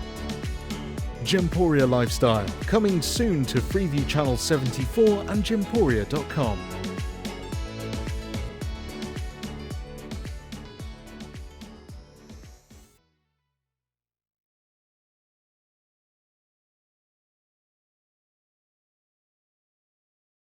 Hi there, my name's Alison Marion and I'm thrilled to be joining the Sewing Street family.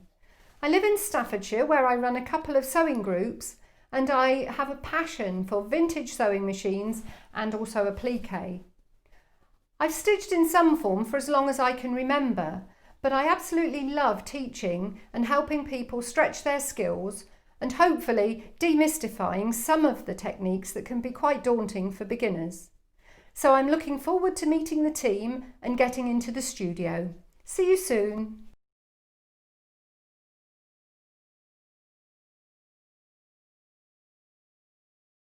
There are 2 ways to shop with us, either via our website, which is www.sewingstreet.com. Scroll down past the live programme and either click on the Shop Our Catalogue banner to shop via category, or shop today's products by scrolling through the list under the email newsletter sign-up form. The other way to shop is via our UK call centre, which is 0800 001 4433.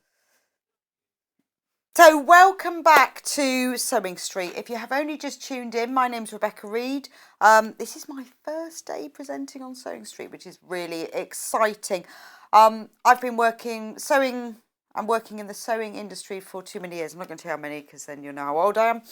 But quite a long time on magazines and on, I used to work with Sewing Court. I've worked with all the team here with Hannah and Hayley and Neil and Paul and everybody. So this is my first day. Anyway, in celebration of my first day, we have got an amazing piece of equipment back. This has taken us months. We had it on air, I think about 4 months ago, and it was so popular. And we tried to get hold of it. It's taken ages and ages, and we finally got it back. So I'm going to show you. Now, this special deal, have I got this found the wrong way? Shall I hold it up? Would that make it easier? Right, so normally what happens, you get the cutter. I'm going to show you how it works in a minute, but it's a cutter and ruler combo. So you know how if you were watching earlier at 9 o'clock, when I was talking to you about the joys of cutters and rulers and mats. Well, this is like the ruler and the rotary cutter, but joined together as in one. Now, normally you get the cutter and the ruler, which is this, and you get the blade changing tool. They come together. Now, well, sorry, no, sorry, I'm really confused. They normally come separately. Together, this is the special deal. They come with the titanium easy blade change tool. Now on the packaging, it says that this is worth £31.49. This blade change tool is worth £31.48, but this is free. Today, this comes free with this cutter, £31.49. So we weren't absolutely sure whether that was true, because, you know, they could say that, because they might not have been true. So we have checked, we've looked at various websites, we've looked online, and yes, and they do. But they do, you know, as on an average, that is what they cost, £31.49. So we did, there you go, John Lewis, £28.50. But even though they say £31.49, this is, so that's the cheapest one that we found. But today, with this is completely free. So next price comparison. Just on another quilting website. Because I would always say to people, well, I always do, and I don't know about you, I always look around. If somebody says something, that's the joy of the internet, isn't it? Can't be bothered to go around and walk around the shops. But I always look around, I always compare things. So here's another one, 31.95. So that's actually more than this one. So, you know, when you see something, do look around, because there isn't, you know, you don't want to be paying more if you can get it cheaper somewhere else. So that blade changing tool, which is really good, and you use that for this cutter, but also you can use the blade changing tool for any of the 45mm rotary colours. Now the 45mm, I said earlier, there were rotary cutters. Rotary cutters come in different sizes, but the 45mm is the standard, average, middle of the road one that most people have. You can get a big one and a small one, but this is the one. But so for the Fiskars, because it is a bit tricky changing the blades. Not awful, but also it's quite hard. You have to be very careful you don't cut your fingers. But this uses a special magnet system to change it. But it's got to be, you know, with the Fiskars things. Now I don't know whether you've come across Fiskars before. I love Fiskars stuff. I did a bit of research into it because I'm quite interested in Fiskars. Fiskars have got the most amazing heritage of scissors.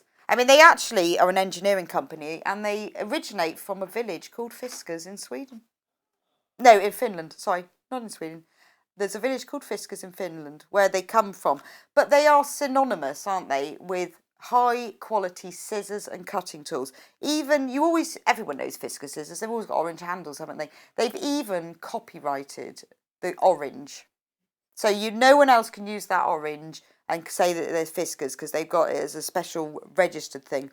So you know if you buy Fiskars, it's going to be good quality. That's just the way it is. So I'm going to put this down because I'm fed up with holding it. So the way this works is you just press the blade down and then it cuts. So you don't need the cutter and the ruler as the same thing. You have them, they're joined together. So a bit like a guillotine for fabric, really. Remember, you do get 5 blades free, and you know, we talked about this earlier if you were watching at 9, that you can blunt the braids. They do last a bit of time. They blunt with time. They also blunt if you go over pins. Try not to go over pins because it leaves that little nick in them, and then you always get the same bit that doesn't cut. But they come with 5 blades. And you know, if you check out the price of blades, they're not cheap. That's because they're so wonderful, but they're not cheap. So you do get 5 blades. You get the free blade changing tool, and you get this for £64.99. And honestly, we've been trying to get hold of this because we know so many people who use these and swear. I think they're fantastic, and this is a very special deal. You can cut through layers and you know, try different them.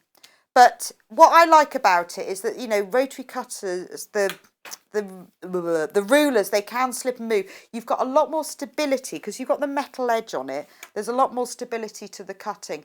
Also, you know, if you're not having to hold the cutter, you're just having to push down. So if you have problems, slight dexterity issues, or you are struggling to cut and grip hold of things, this is ideal. But you know, say you just, I don't know, you've got a little shop, or you run workshops, or you have got a small business and you've got to cut a lot of fabric. In fact, I remember when we started Sewing Quarter many moons ago, we started off, the first thing that we did, we used scissors, then we used rotary cutters, and they used these eventually, because I remember them all having them there to cut the fabric, because we cut a lot of fabric, clearly. And, you know, if you're cutting multiple fabric and you're doing it a lot, these are fantastic, and they're good quality. I mean, we all know Fiskars, don't we? I know. And we have tried to be offer this deal to you, because when we sold out 4 months ago, we had loads and loads of requests, and so we have been trying. But hooray, at last, in celebration of my first day, we have got this back for you, with the free tool worth, remember, £31.49. And we have checked that, as we've shown you, because we did the price comparison. It is lovely. So I'm going to just move these to one side, because it's in the way. And we are going to start with a new Henry Glass collection, which I have here. So you can buy these as a bundle of 1, 2, 3, 4, 5, 6 half meters, which is 3 meters of fabric. So that's the whole bundle of 3 meters at $43.99. Henry Glass is he is a company that select fabrics, and they have fabrics, people who design the fabrics for them, and this is one of their collections called Violet's Garden. There are 6 fabrics in the collection. They feature some really lovely very light twining bouquets, and then you've got roses. The roses are all the same, but they're on a cream fabric, a pale green and a soft pink fabric. That's those 3. Then you've got this lovely, like a sort of a very light speckled blossom fabric. I'm going to get them out in a minute. I just want to just introduce them to you. And then you've got this larger scale print, which is the big flowers. Shall we open this one out just so I can show you, because then you get a feel. They are really good cotton, quality cotton fabric, quilting weight fabric. The colours used in them are lovely. They're a really soft sort of mint green, but shades of. So in this fabric, which is the larger scale one, and the code is LEYV49. So this is one that's in the bundle. We are also going to be offering them in half meters, where you can just buy them individually, but you can buy them in £7.49 for half a metre, or you can buy all of them, a half metre of each, in the bundle. So the colours in this, you've got these really lovely soft mint greens in various shades, and they just go so well with the pinks of these roses. You've got lots of different light, medium and dark prints, and can you see that also it features these little white daisy things and the little, but it's beautiful, isn't it? I mean, this is really a lovely, lovely design, really sort of handcrafted. I think that's really good.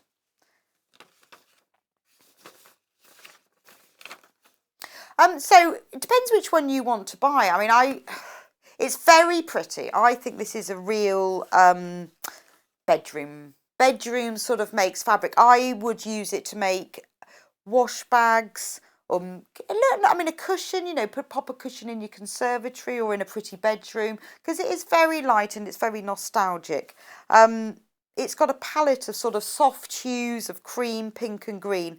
It's designed by one of the designers who works for Henry Glass, called Mary Jane. And it's just very delicate. I think she has designed lots and lots of different collections because she's very popular.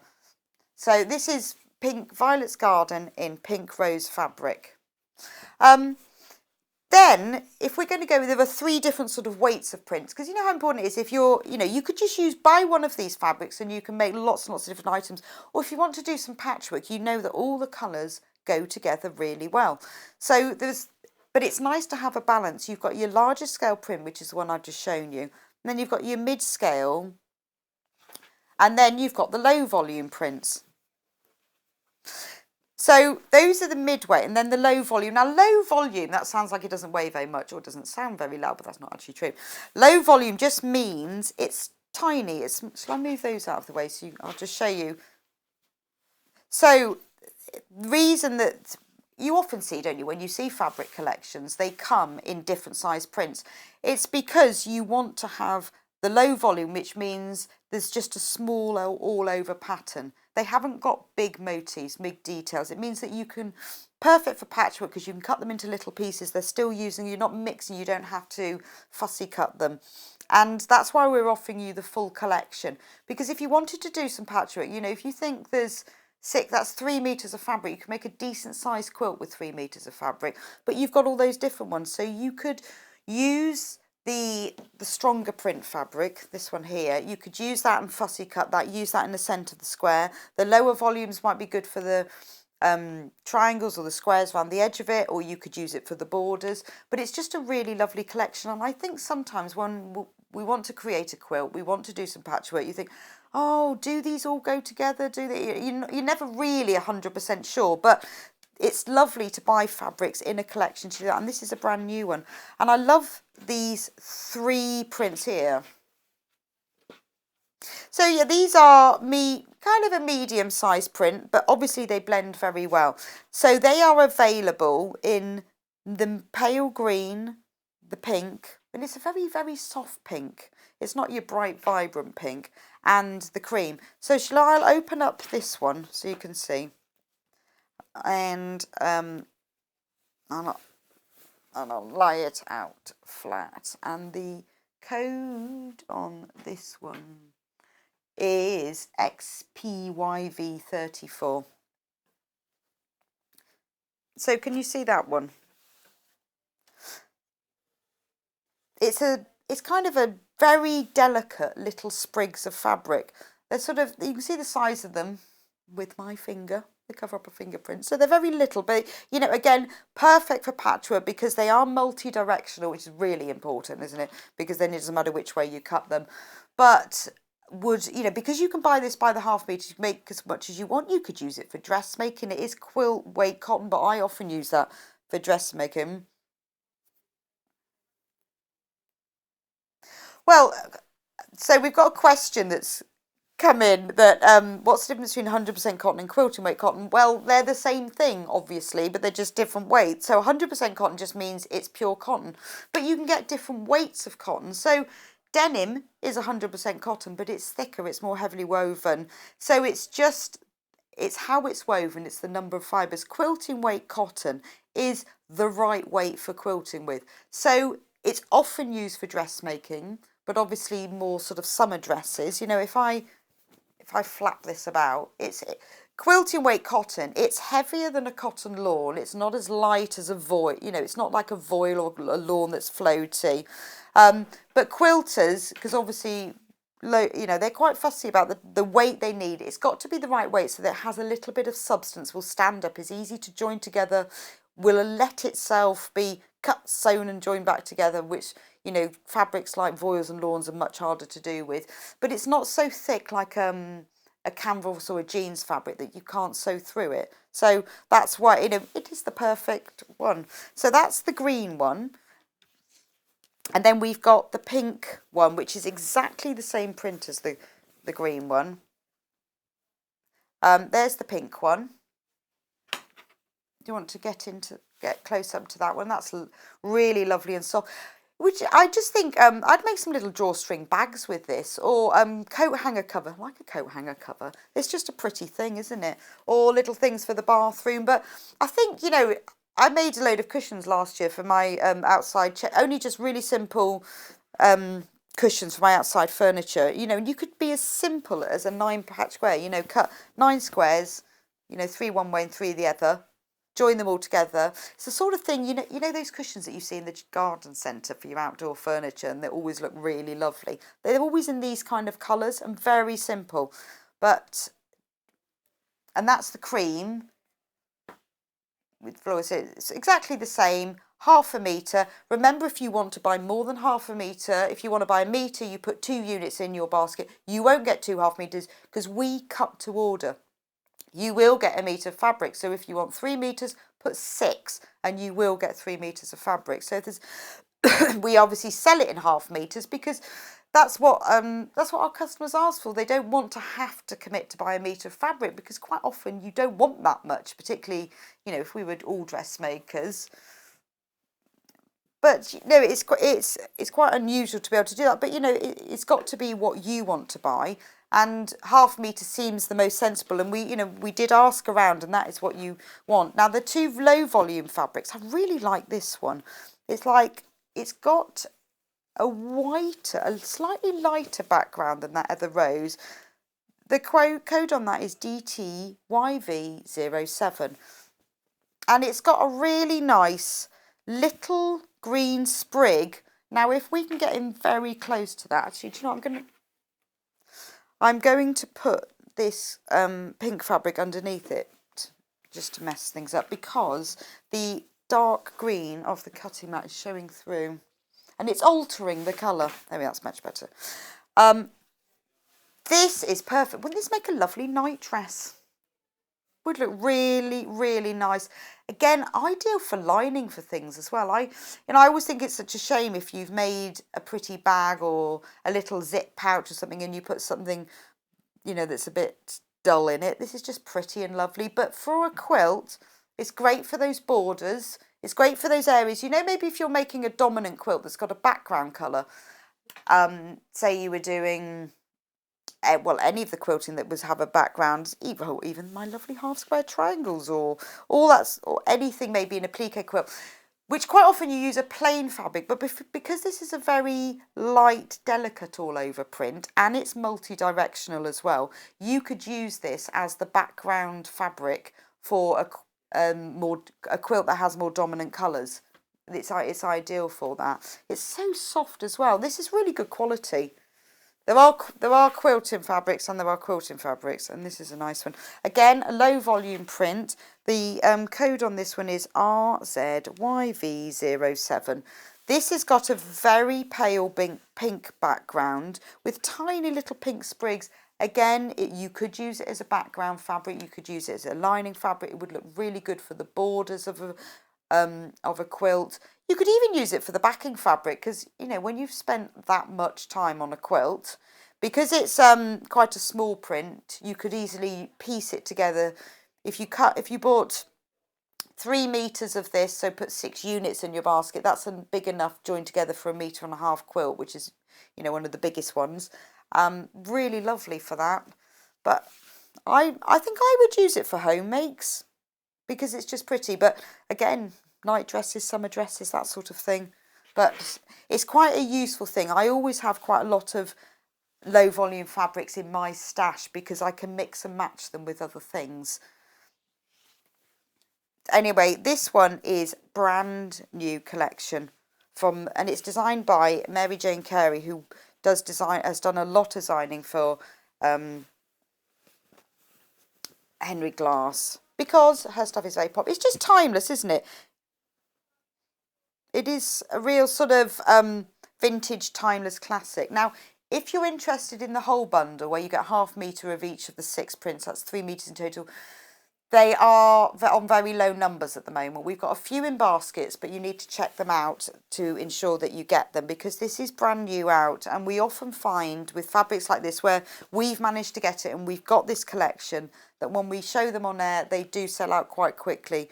A lot of people I know this is quite a summery sort of spring type print, but you can use them all year round, and people like to add them to their print. And it's very fresh, but it's nostalgic, isn't it? It's a classic. It's not really one where, it's the sort of thing, say you've got your spare room, you just want to update it, you're thinking about having people to stay, and you want to just add a bit of pop of colour and make something a bit different, or, maybe you haven't done a lot of patchwork, you think, I don't know what to buy, but this is really timeless. Anything that you make, if you wanted to make something as a gift for something else, they'll like it, because it's fresh, it's clean, and I think, teamed with, you could even team it with a plain white or maybe an ivory, because it's got the cream in. I'd say if you wanted to put a background fabric, an ivory would probably be your best option.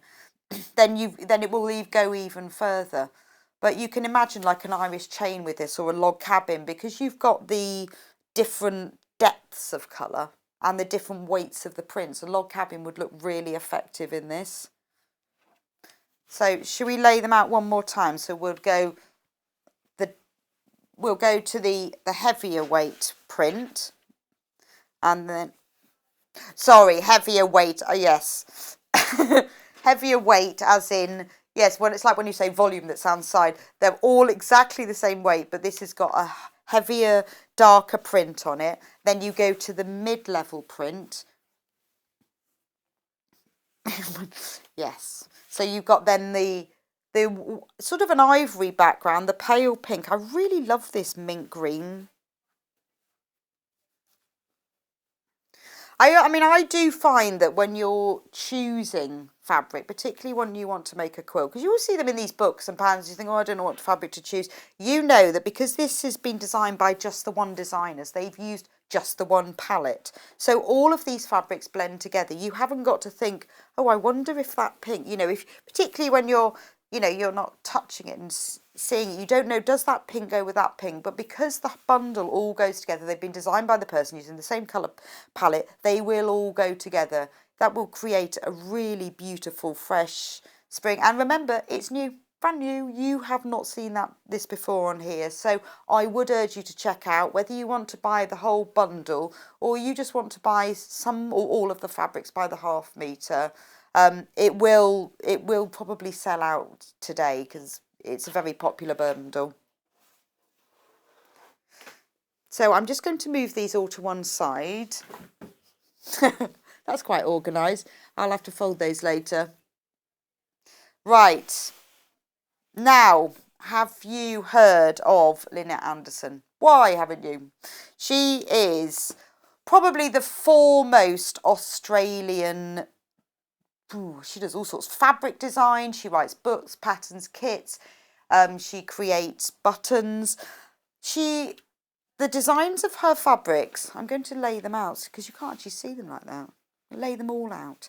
This is the Swan Cottage collection. It was launched last week. It was extremely popular. The patterns that she does, either in her kits, she does a lot of tiny applique and embroidery kits, whether they're wall hangings or cushions, all sorts of things. They're a very kind of a naive applique simplicity to them, and that's echoed in the design of the fabrics. So it's because this is she's an Australian fabric designer. It's quite tricky to get hold of the collection. Sometimes you can get hold of some of her fabrics, but not the whole collection. I mean, have a look round, but it isn't the easiest collection. And we've got the whole collection here. Now, what you'll see, and this is echoed in a lot of her designs, if you are familiar with her, she uses these very subtle, muted, traditional tones. I mean, they're quite American in that way, because they're very traditional. But she's known worldwide as, you know, as an Australian designer. And if you ever see, we have done, she does books and patterns and kits. They feature this style. It's very hand-drawn and illustrated, and it has a real charm to it. And because with this collection, it's lovely. You've got this swan print here, which I'm going to open up so you can really see it. So let me just open that one up because you can really see it. It is the right. I was just going to say it's the wrong way up, but luckily it's multi-directional, which is fabulous.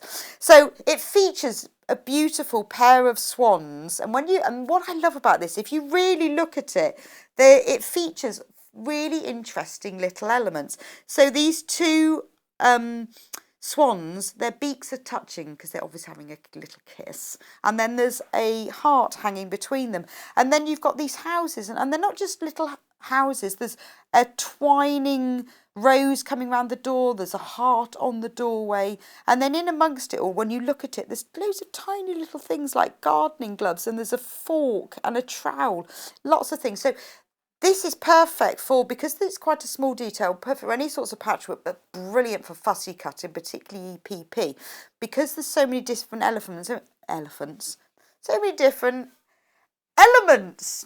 There's not an elephant in sight. Elephant. Like this little wheelbarrow, it's full of leaves and flowers. You know, if you were doing some EPP, wouldn't that look beautiful in the centre of it?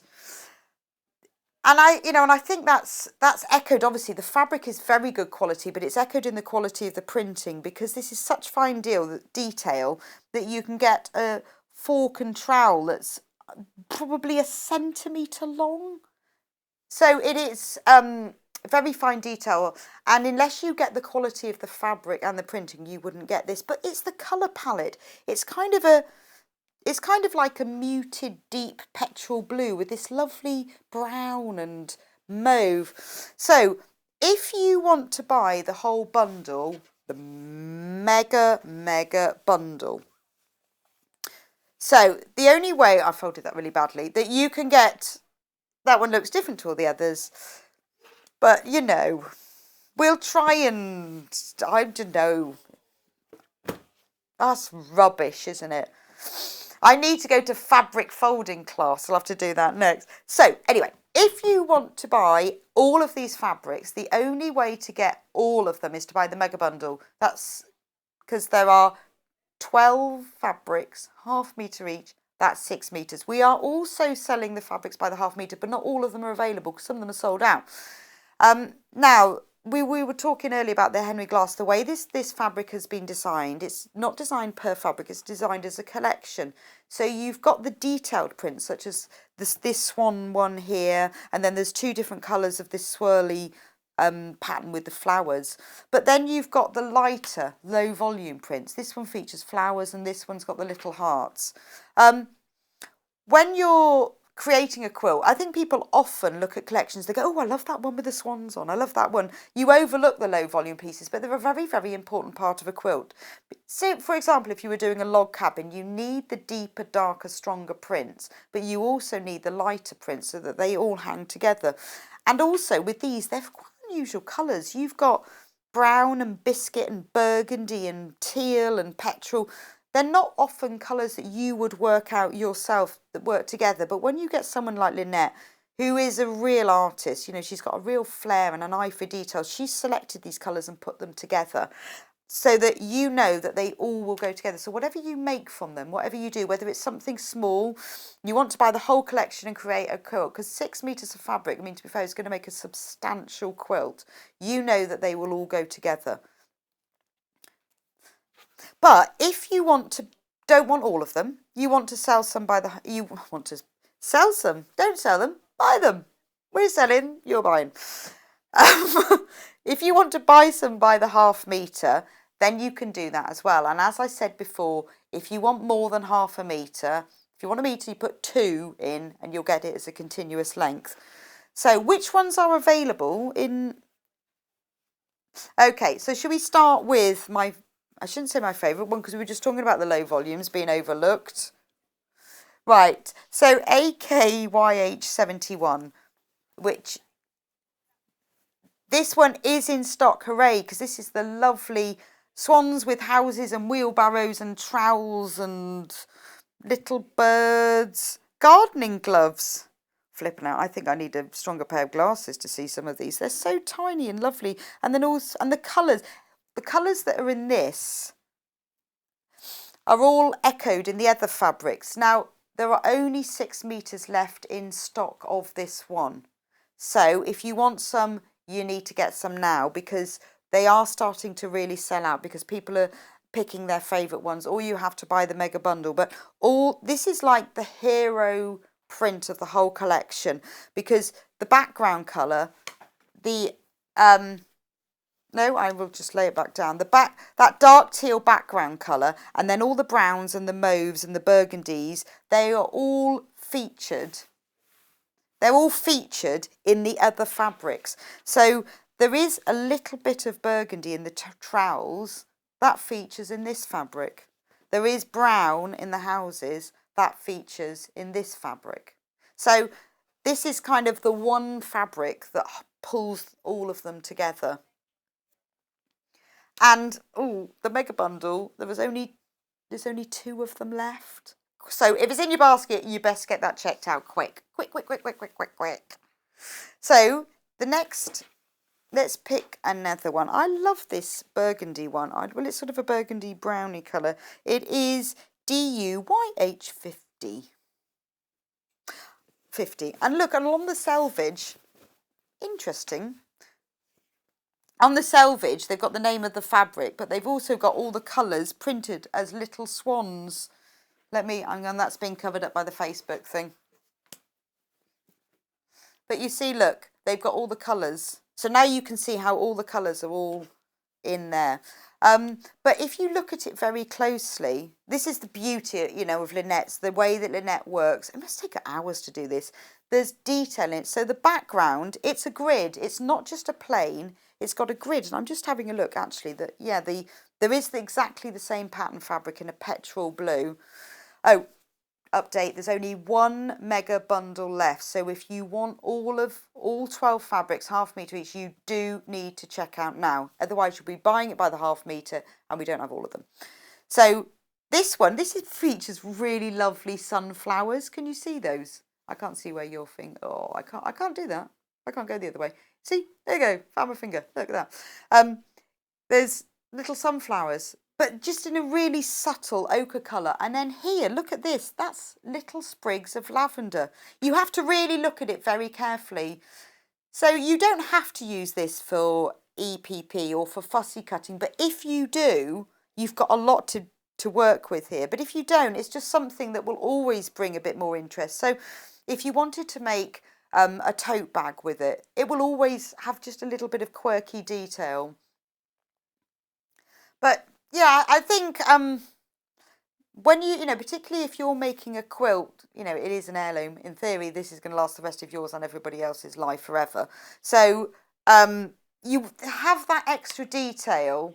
It just gives it much more interest. And, you know, it's testament to Lynn's designs. I mean, if you've not heard of Lynn Anderson, do check out. She's got a really lovely blog that's really warm and friendly. And from that, you can link through to all of her products and her kits just to get a feel. When you see what she does, a lot of applique wall hangings and designs that feature all these tiny details. And she also produces buttons that match. When you see the work she does, you'll understand the collection. So did we do this one? The code is QRYH29. Afraid that one, that's the teal version of the last one. That's sold out. You can have that. You can only get that in 1 mega bundle that's left. So let's have a look at one of the lower volume prints, because they are lovely colours. Now I really like this one. I'm not going to open it until I know whether we've actually got it. So this is XJYH93. We have that one. These little labels are falling off when I float it about a bit. There we go. So these features are, if you get in really close to this, it's a bit like sort of seed heads, a bit, what is it? What is that? Do you know when they do, is it seed heads? You often see embroidery like it. It's like kind of a cow parsley that's lost its leaves. But the little red dots on it almost look like little hearts. Maybe if my glasses were better, I could see that. No, there's hearts all over the place, so I think it is. But this is lovely as well, isn't it? So when you get in very close, you can see the detail. When you come out further, it just gives you this lovely sort of soft repeat print. So depending on what you're using it for and the scale, it's funny, isn't it? If you cut a small piece of this fabric, you'll see the print. If you cut a big piece, you'll see the pattern. It's just the way it works. But it features the lovely sort of light green, the darker green and the deep red. But that again is available. Oh, dusky blue. It's dusky blue, not green. That's available by the half metre. Liking this one. This has got the same colour background. YWYH51. Right, so this has got the same dusky blue background.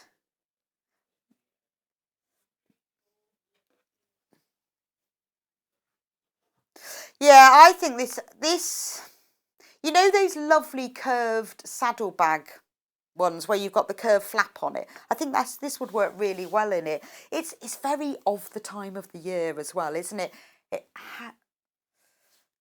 Right, if you like this one, you need to buy it quite quick because there's only 4 left of this. But it's very autumnal, isn't it? It's very this time of the year. It's warm, it's cosy. It looks like it would be brushed cotton. It isn't, but it has that warm, cosy feel to it. It has that sort of depth of colour. You know, it's complete contrast to the Henry Glass that we've just seen, isn't it? It's like one is spring and one is autumn, completely different. But I love the detail and the colour involved in this. And again, it's got that, you can't see it unless you're coming closer, but it's got that sort of slightly checked grid-like, subtle hint. Look at that, that's magic. I just said it and then it went in. Oh, Audrey. Well, I'm glad, Audrey, you're loving the Lynette Anderson because I love her stuff. Oh, there's only 3 meters left of this one. And I really like that because look how well it goes. Look how well it's going together. It is really, I mean, of course, they all go together, clearly, because they're a collection. But I was just showing you. Anyway, this one is really nice because this one has got tiny little daisies. And the code on this, tiny daisies, YUYYH70. Do we have that one in stock? Yes, we do. So, this is brown. Now, normally I would say I don't like brown. Don't really like brown. But I love this because it makes me, do you know what it makes me think of? Little House on the Prairie. Now, some people may not have heard of Little House on the Prairie. Those will be the young people. But those of us who are a little less than young will know Little House on the Prairie. And it's that kind of real oldie worldy browny colour. Hannah's going, who are Little House on the Prairie? But because again it's a very tiny print. It'd be really good for binding a quilt, backing a quilt. The tiny details in it, you could put look at that flower there, little covered buttons, that sort of thing. But it has got that real old world sort of deep dyed, is it tea dyed? It's like tea dyed kind of linen, that sort of colour. But there's a real old world charm to them. But then I don't know how Lynette does it. She sort of gives it a slight modern updated twist. It's not modern, but it's up to date. I don't know it's hard to describe the distance, but because I think it's hand illustrated, it has a real naive charm to it. And I think the colour palettes she used really echo that. So I'm going to fold that one up.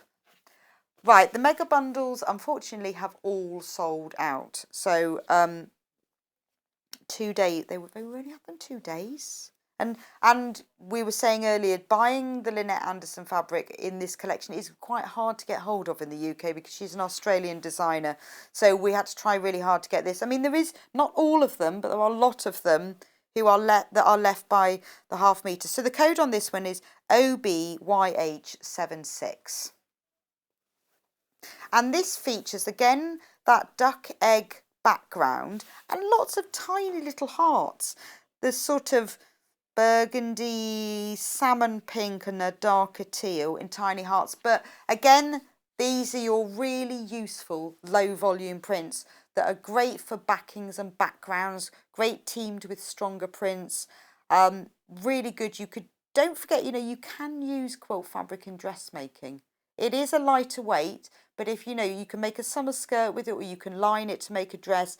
Perfect, because they do have that real sort of rustic charm to them. They're great for tote bags. We're all using tote bags now, aren't we, rather than plastic. They're ideal for that kind of thing.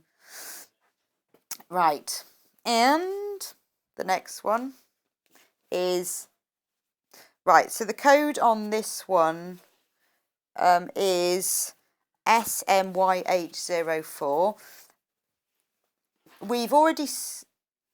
There's only 2 meters of this one left. We've already seen this in other colours. We've seen it in the dusky pink and we've seen it in the deeper brown. This is the soft rose background colour. It's got a slight grid. It's got the sort of the wheelie flowers, but it's the same print as this one and that one. Same prints, but just, no, it's not the same one as that one at all. Oh, do you know, look, but it's the same. That's the same as that one. Don't ask me, I have no idea. This is the same as that one. Do you know what it is? It's got that same sort of slightly gridded background. Right, the next one, we've done this one already, but that one was in the teal. This is FSYH42. It's the same as the teal one. Oh no, it's called duck blue. This is no, it's the same. It's the same as this one. This was the duck egg, and then this one is the soft rose. Don't they look beautiful together? Yeah, so that's the one that we're talking about. This one here, and then this is the one that it goes with.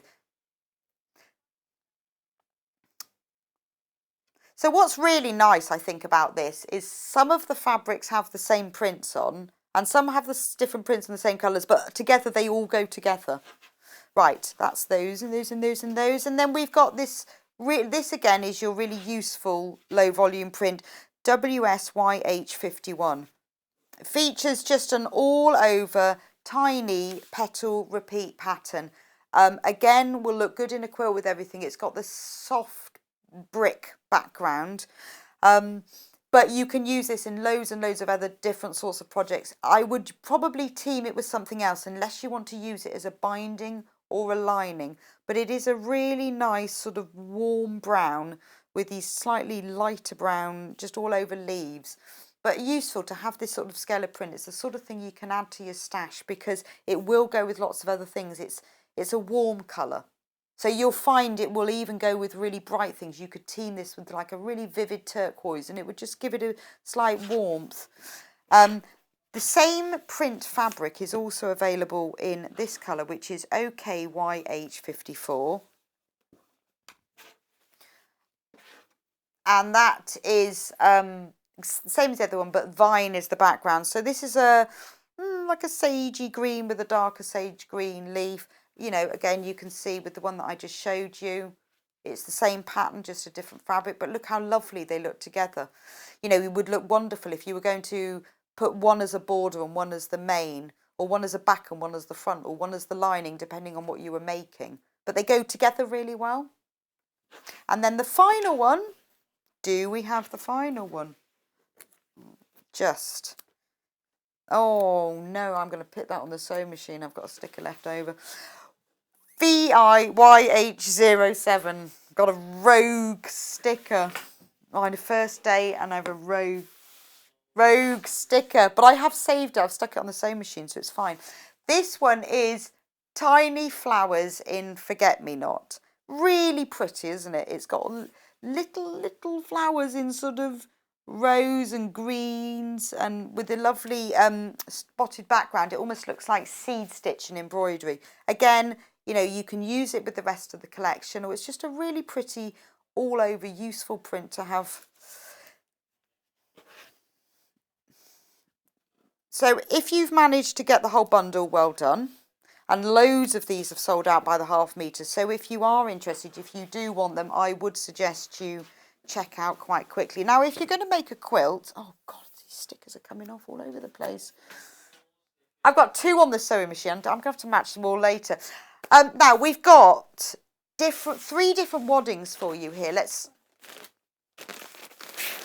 start with the So Simple wadding. So this is 100% polyester, which is a queen size, which is 228 by 274 centimetres. The code of this one is you don't need, so this is 228 by 274 centimetres, which is a queen size. So perfect for your big quilts. It's a polyester. It's a really good quality. It's not really thick, so if you just want a lightweight quilt, it will wash well. It is actually needle punch, so it's not your sort of, there are different levels of polyester wadding, and I would say this is one of the better ones because it is actually needle punched, whereas some of the cheaper polyester waddings aren't. Oh yes, should we show the front of it and not? Should we just show you the back and the sides of it? Oh, the front, like that. So needle punch means well, basically that. The wadding has been punched through, so it binds together better and is much better for quilting. And that's a really good size to have. Also, I would say at that price of $29.99, I use wadding quite a lot in other things like bags and cushions. Even if I make a patchwork cushion, I don't want to quilt it, I put a bit of wadding behind it because it gives it stability. If you buy yourself a big packet like this, you know, $29.99, you can make many a cushion and a bag. And quite often, if you make a bag and you just want a little bit of body to it, even if it's a tote bag, say you're making it with quilting cotton, if you haven't got the wadding, you won't put it in it. But I usually have a big stash of wadding like this, so that I've always got it for smaller projects. Right, this is cotton wadding. Now, this is king size, so it's 120 by 120 inches or 3 metres by 3 metres. So this is pretty much as big as it gets for wadding. Now, this is cotton wadding. Now, you know, you have to choose what you're going to do. You do get what you pay for. If you want this sort of wadding, it's an 80-20 mix, it's not pure cotton. And the reason for that is that the polyester just gives it a bit more stability and makes it a little bit stronger. If it was pure cotton, it wouldn't be as strong. Now, this is such lovely wadding to work with. I've used it quite a lot. You can quilt with it, and then when you wash it, it does have a little bit of shrinkage. They all have shrinkage. But don't worry about that, because that really helps with the finished quilt, because once you've quilted it, and then if you do wash it, it just pulls it together a bit and it gives it a little bit of shrinkage and it makes it just look a bit more homemade. But this is a very good quality wadding. Again, it's something you can buy it just for one quilt. You can buy it to use for several quilts. Say you're making a cot quilt or a lat quilt, or you could buy, I always have a big roll of wadding that I use to put in bags, table mats, table runners, cushions, small things. And you just use that one that you use for the smaller things. But that's just, it is, Hobbs Heirloom is a very good wadding. If you're not, you know, if you know about quilting, you know this has got good wadding. If you don't, it is really useful. The cotton wadding also, you can quilt much closer together. So if you want to do, it doesn't matter what, you can hand quilt it or you can machine quilt. But if you want to do quite tight quilting, say you're doing free motion quilting, you can put it all together as well. But really lovely.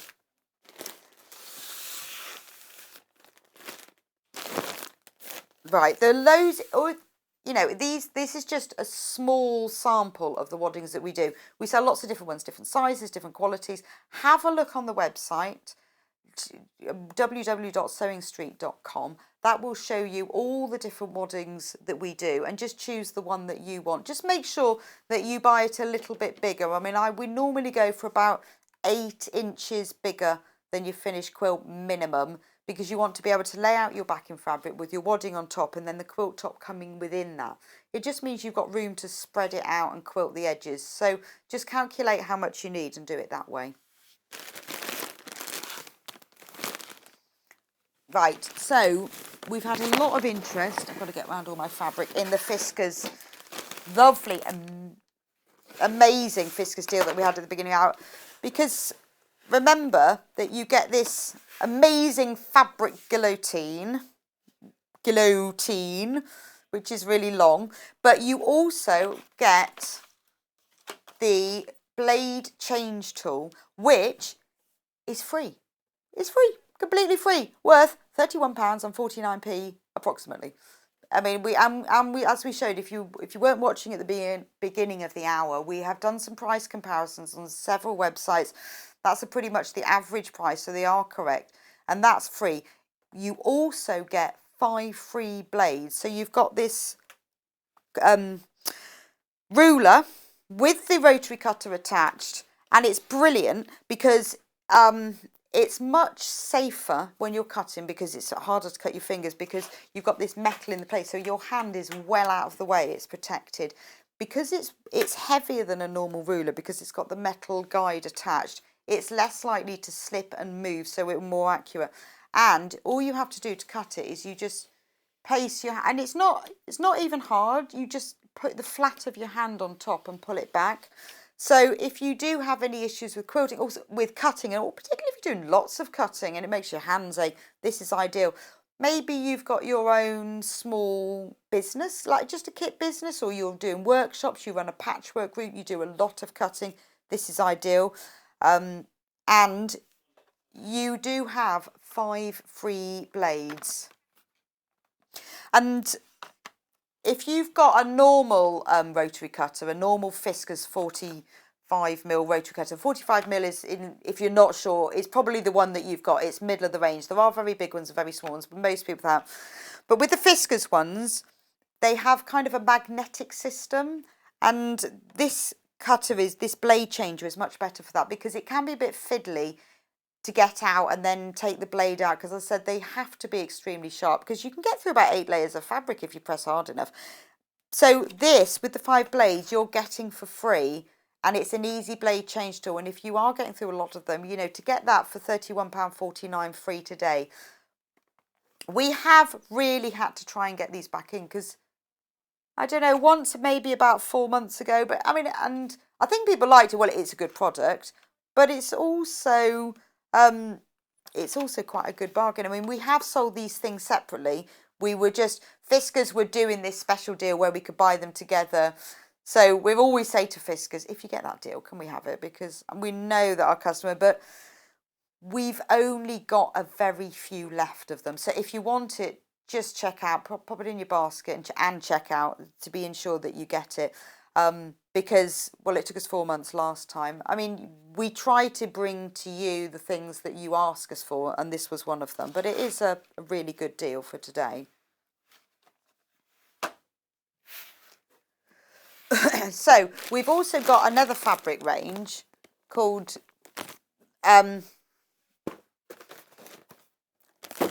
we haven't got... This is a fabric range that we've had on a few times by Christopher Wilson. He's a designer that works for Moda. I love Christopher Wilson's designs. They're really good. He does designing for them. He has got his own massive vintage quilt collection. He's got a little shop and he has all this quilt collection, and he uses those vintage quilts as inspiration for his fabric designs. And you can see quite clearly, if I lay the fabrics out for you, you can't buy them in a bundle. We are selling them just by the half metre, and they're £7.49 half metre. Now you can see when you look at the colours of these, God, I'm looking like I've got quite a mess, haven't I? Can you not show that bit? So it looks quite, yeah, can you not show that bit? Because it looks like my bedroom. In fact, actually it looks like if you went to my sewing room at the moment, it looks like that. It's just stuff I need to have a tidy up. Anyway, you can tell from here that he is really inspired by his vintage quilt collection. It's those sort of colours, they're muted tones. And isn't it lovely? I mean, that blue, who would have thought of marrying the blue with that dusky pink? But they go together really well. So they are available by the half metre. I really, really like this one. FPWI 67. When I waft them, the labels fall off though. Okay, so look at that lovely stripe. Again, as I said before, love a multi-directional stripe because it makes it easier to cut. So this collection is the Regency Romance, and this is aqua. It's a lovely, lovely stripe, really useful for very classic designs. You could use it in patchwork, but you know what? I think this fabric just speaks for itself as well. It really stands out. It would make very classic cushions. If you just want to have a quick little update to a bedroom, a lounge or something, you know, you make a cushion in this, half a metre will make the front and the back, or if you use a different colour back, it will make 2. And let's show this lovely pink. This one is DJWI 97. This again available by the half metre. Do you want me to show it like that? That's in the rose fabric. In the rose, it's like just a little display of ferns and flowers. It's really nice. And then that's available in 2 other colourways, all on the website, so you'll be able to see it. And then I'll just show this final one. This is with a really lovely pale cream background. The code is CVWI65. Really rich sort of vanilla cream background with a dusky rose print. Again, the colours in this go with everything else, and it is that, yes. Have I read out the wrong code to you? Okay. CVWI65. But that's, if you have a look on the website, you and go under Regency Romance by Christopher Wilson Tate, pink floral stems fabric. They also do it in this other colourway. But if you look on the website, have a look down the page, you'll see it all. But they go really well together. And if you're looking for that kind of vintage muted tone look that's very heirloom, actually. But I mean, and that's kind of what Moda's remit is. The fabrics they do, they're all really good quality. I love sewing with Moda fabrics because although they're quilting cotton, they do have that really nice drape as well. So, what is on tomorrow? What is on tomorrow? Because actually, do you know what? I'm back tomorrow. Well, actually, they haven't told me whether I'm back tomorrow. We'll have to see. I might have to have a little review. So, at 8 o'clock, we've got the trapeze bag with Cara Ackerman. I love Cara Ackerman. I've been working with her for flipping over 20 years. 9 o'clock, books and fabrics. 10 o'clock, Cara's back with embroidery. 11 o'clock is workroom tools. And at 12 o'clock, we're going to have a repeat of the Gabby dress that we did with the lovely Mark today, which is great. So I think you're going to love tomorrow. Well, if you love fabric and you like embroidery, I think you will really enjoy this. She's a lovely lady. I used to work with her on the cross-stitch magazines, and I was lucky enough to work with her on Sewing Quarters. So when I found out that she was on air again, anyway, thank you so much for having me today. I've really enjoyed myself. I can't believe I've actually got through 4 hours. I'll get my review when I'm over. Hopefully they'll let me back, and I will see you at 8 o'clock tomorrow morning, bright and early. See if you can get up at the same time too. Bye-bye, and thank you for being with me.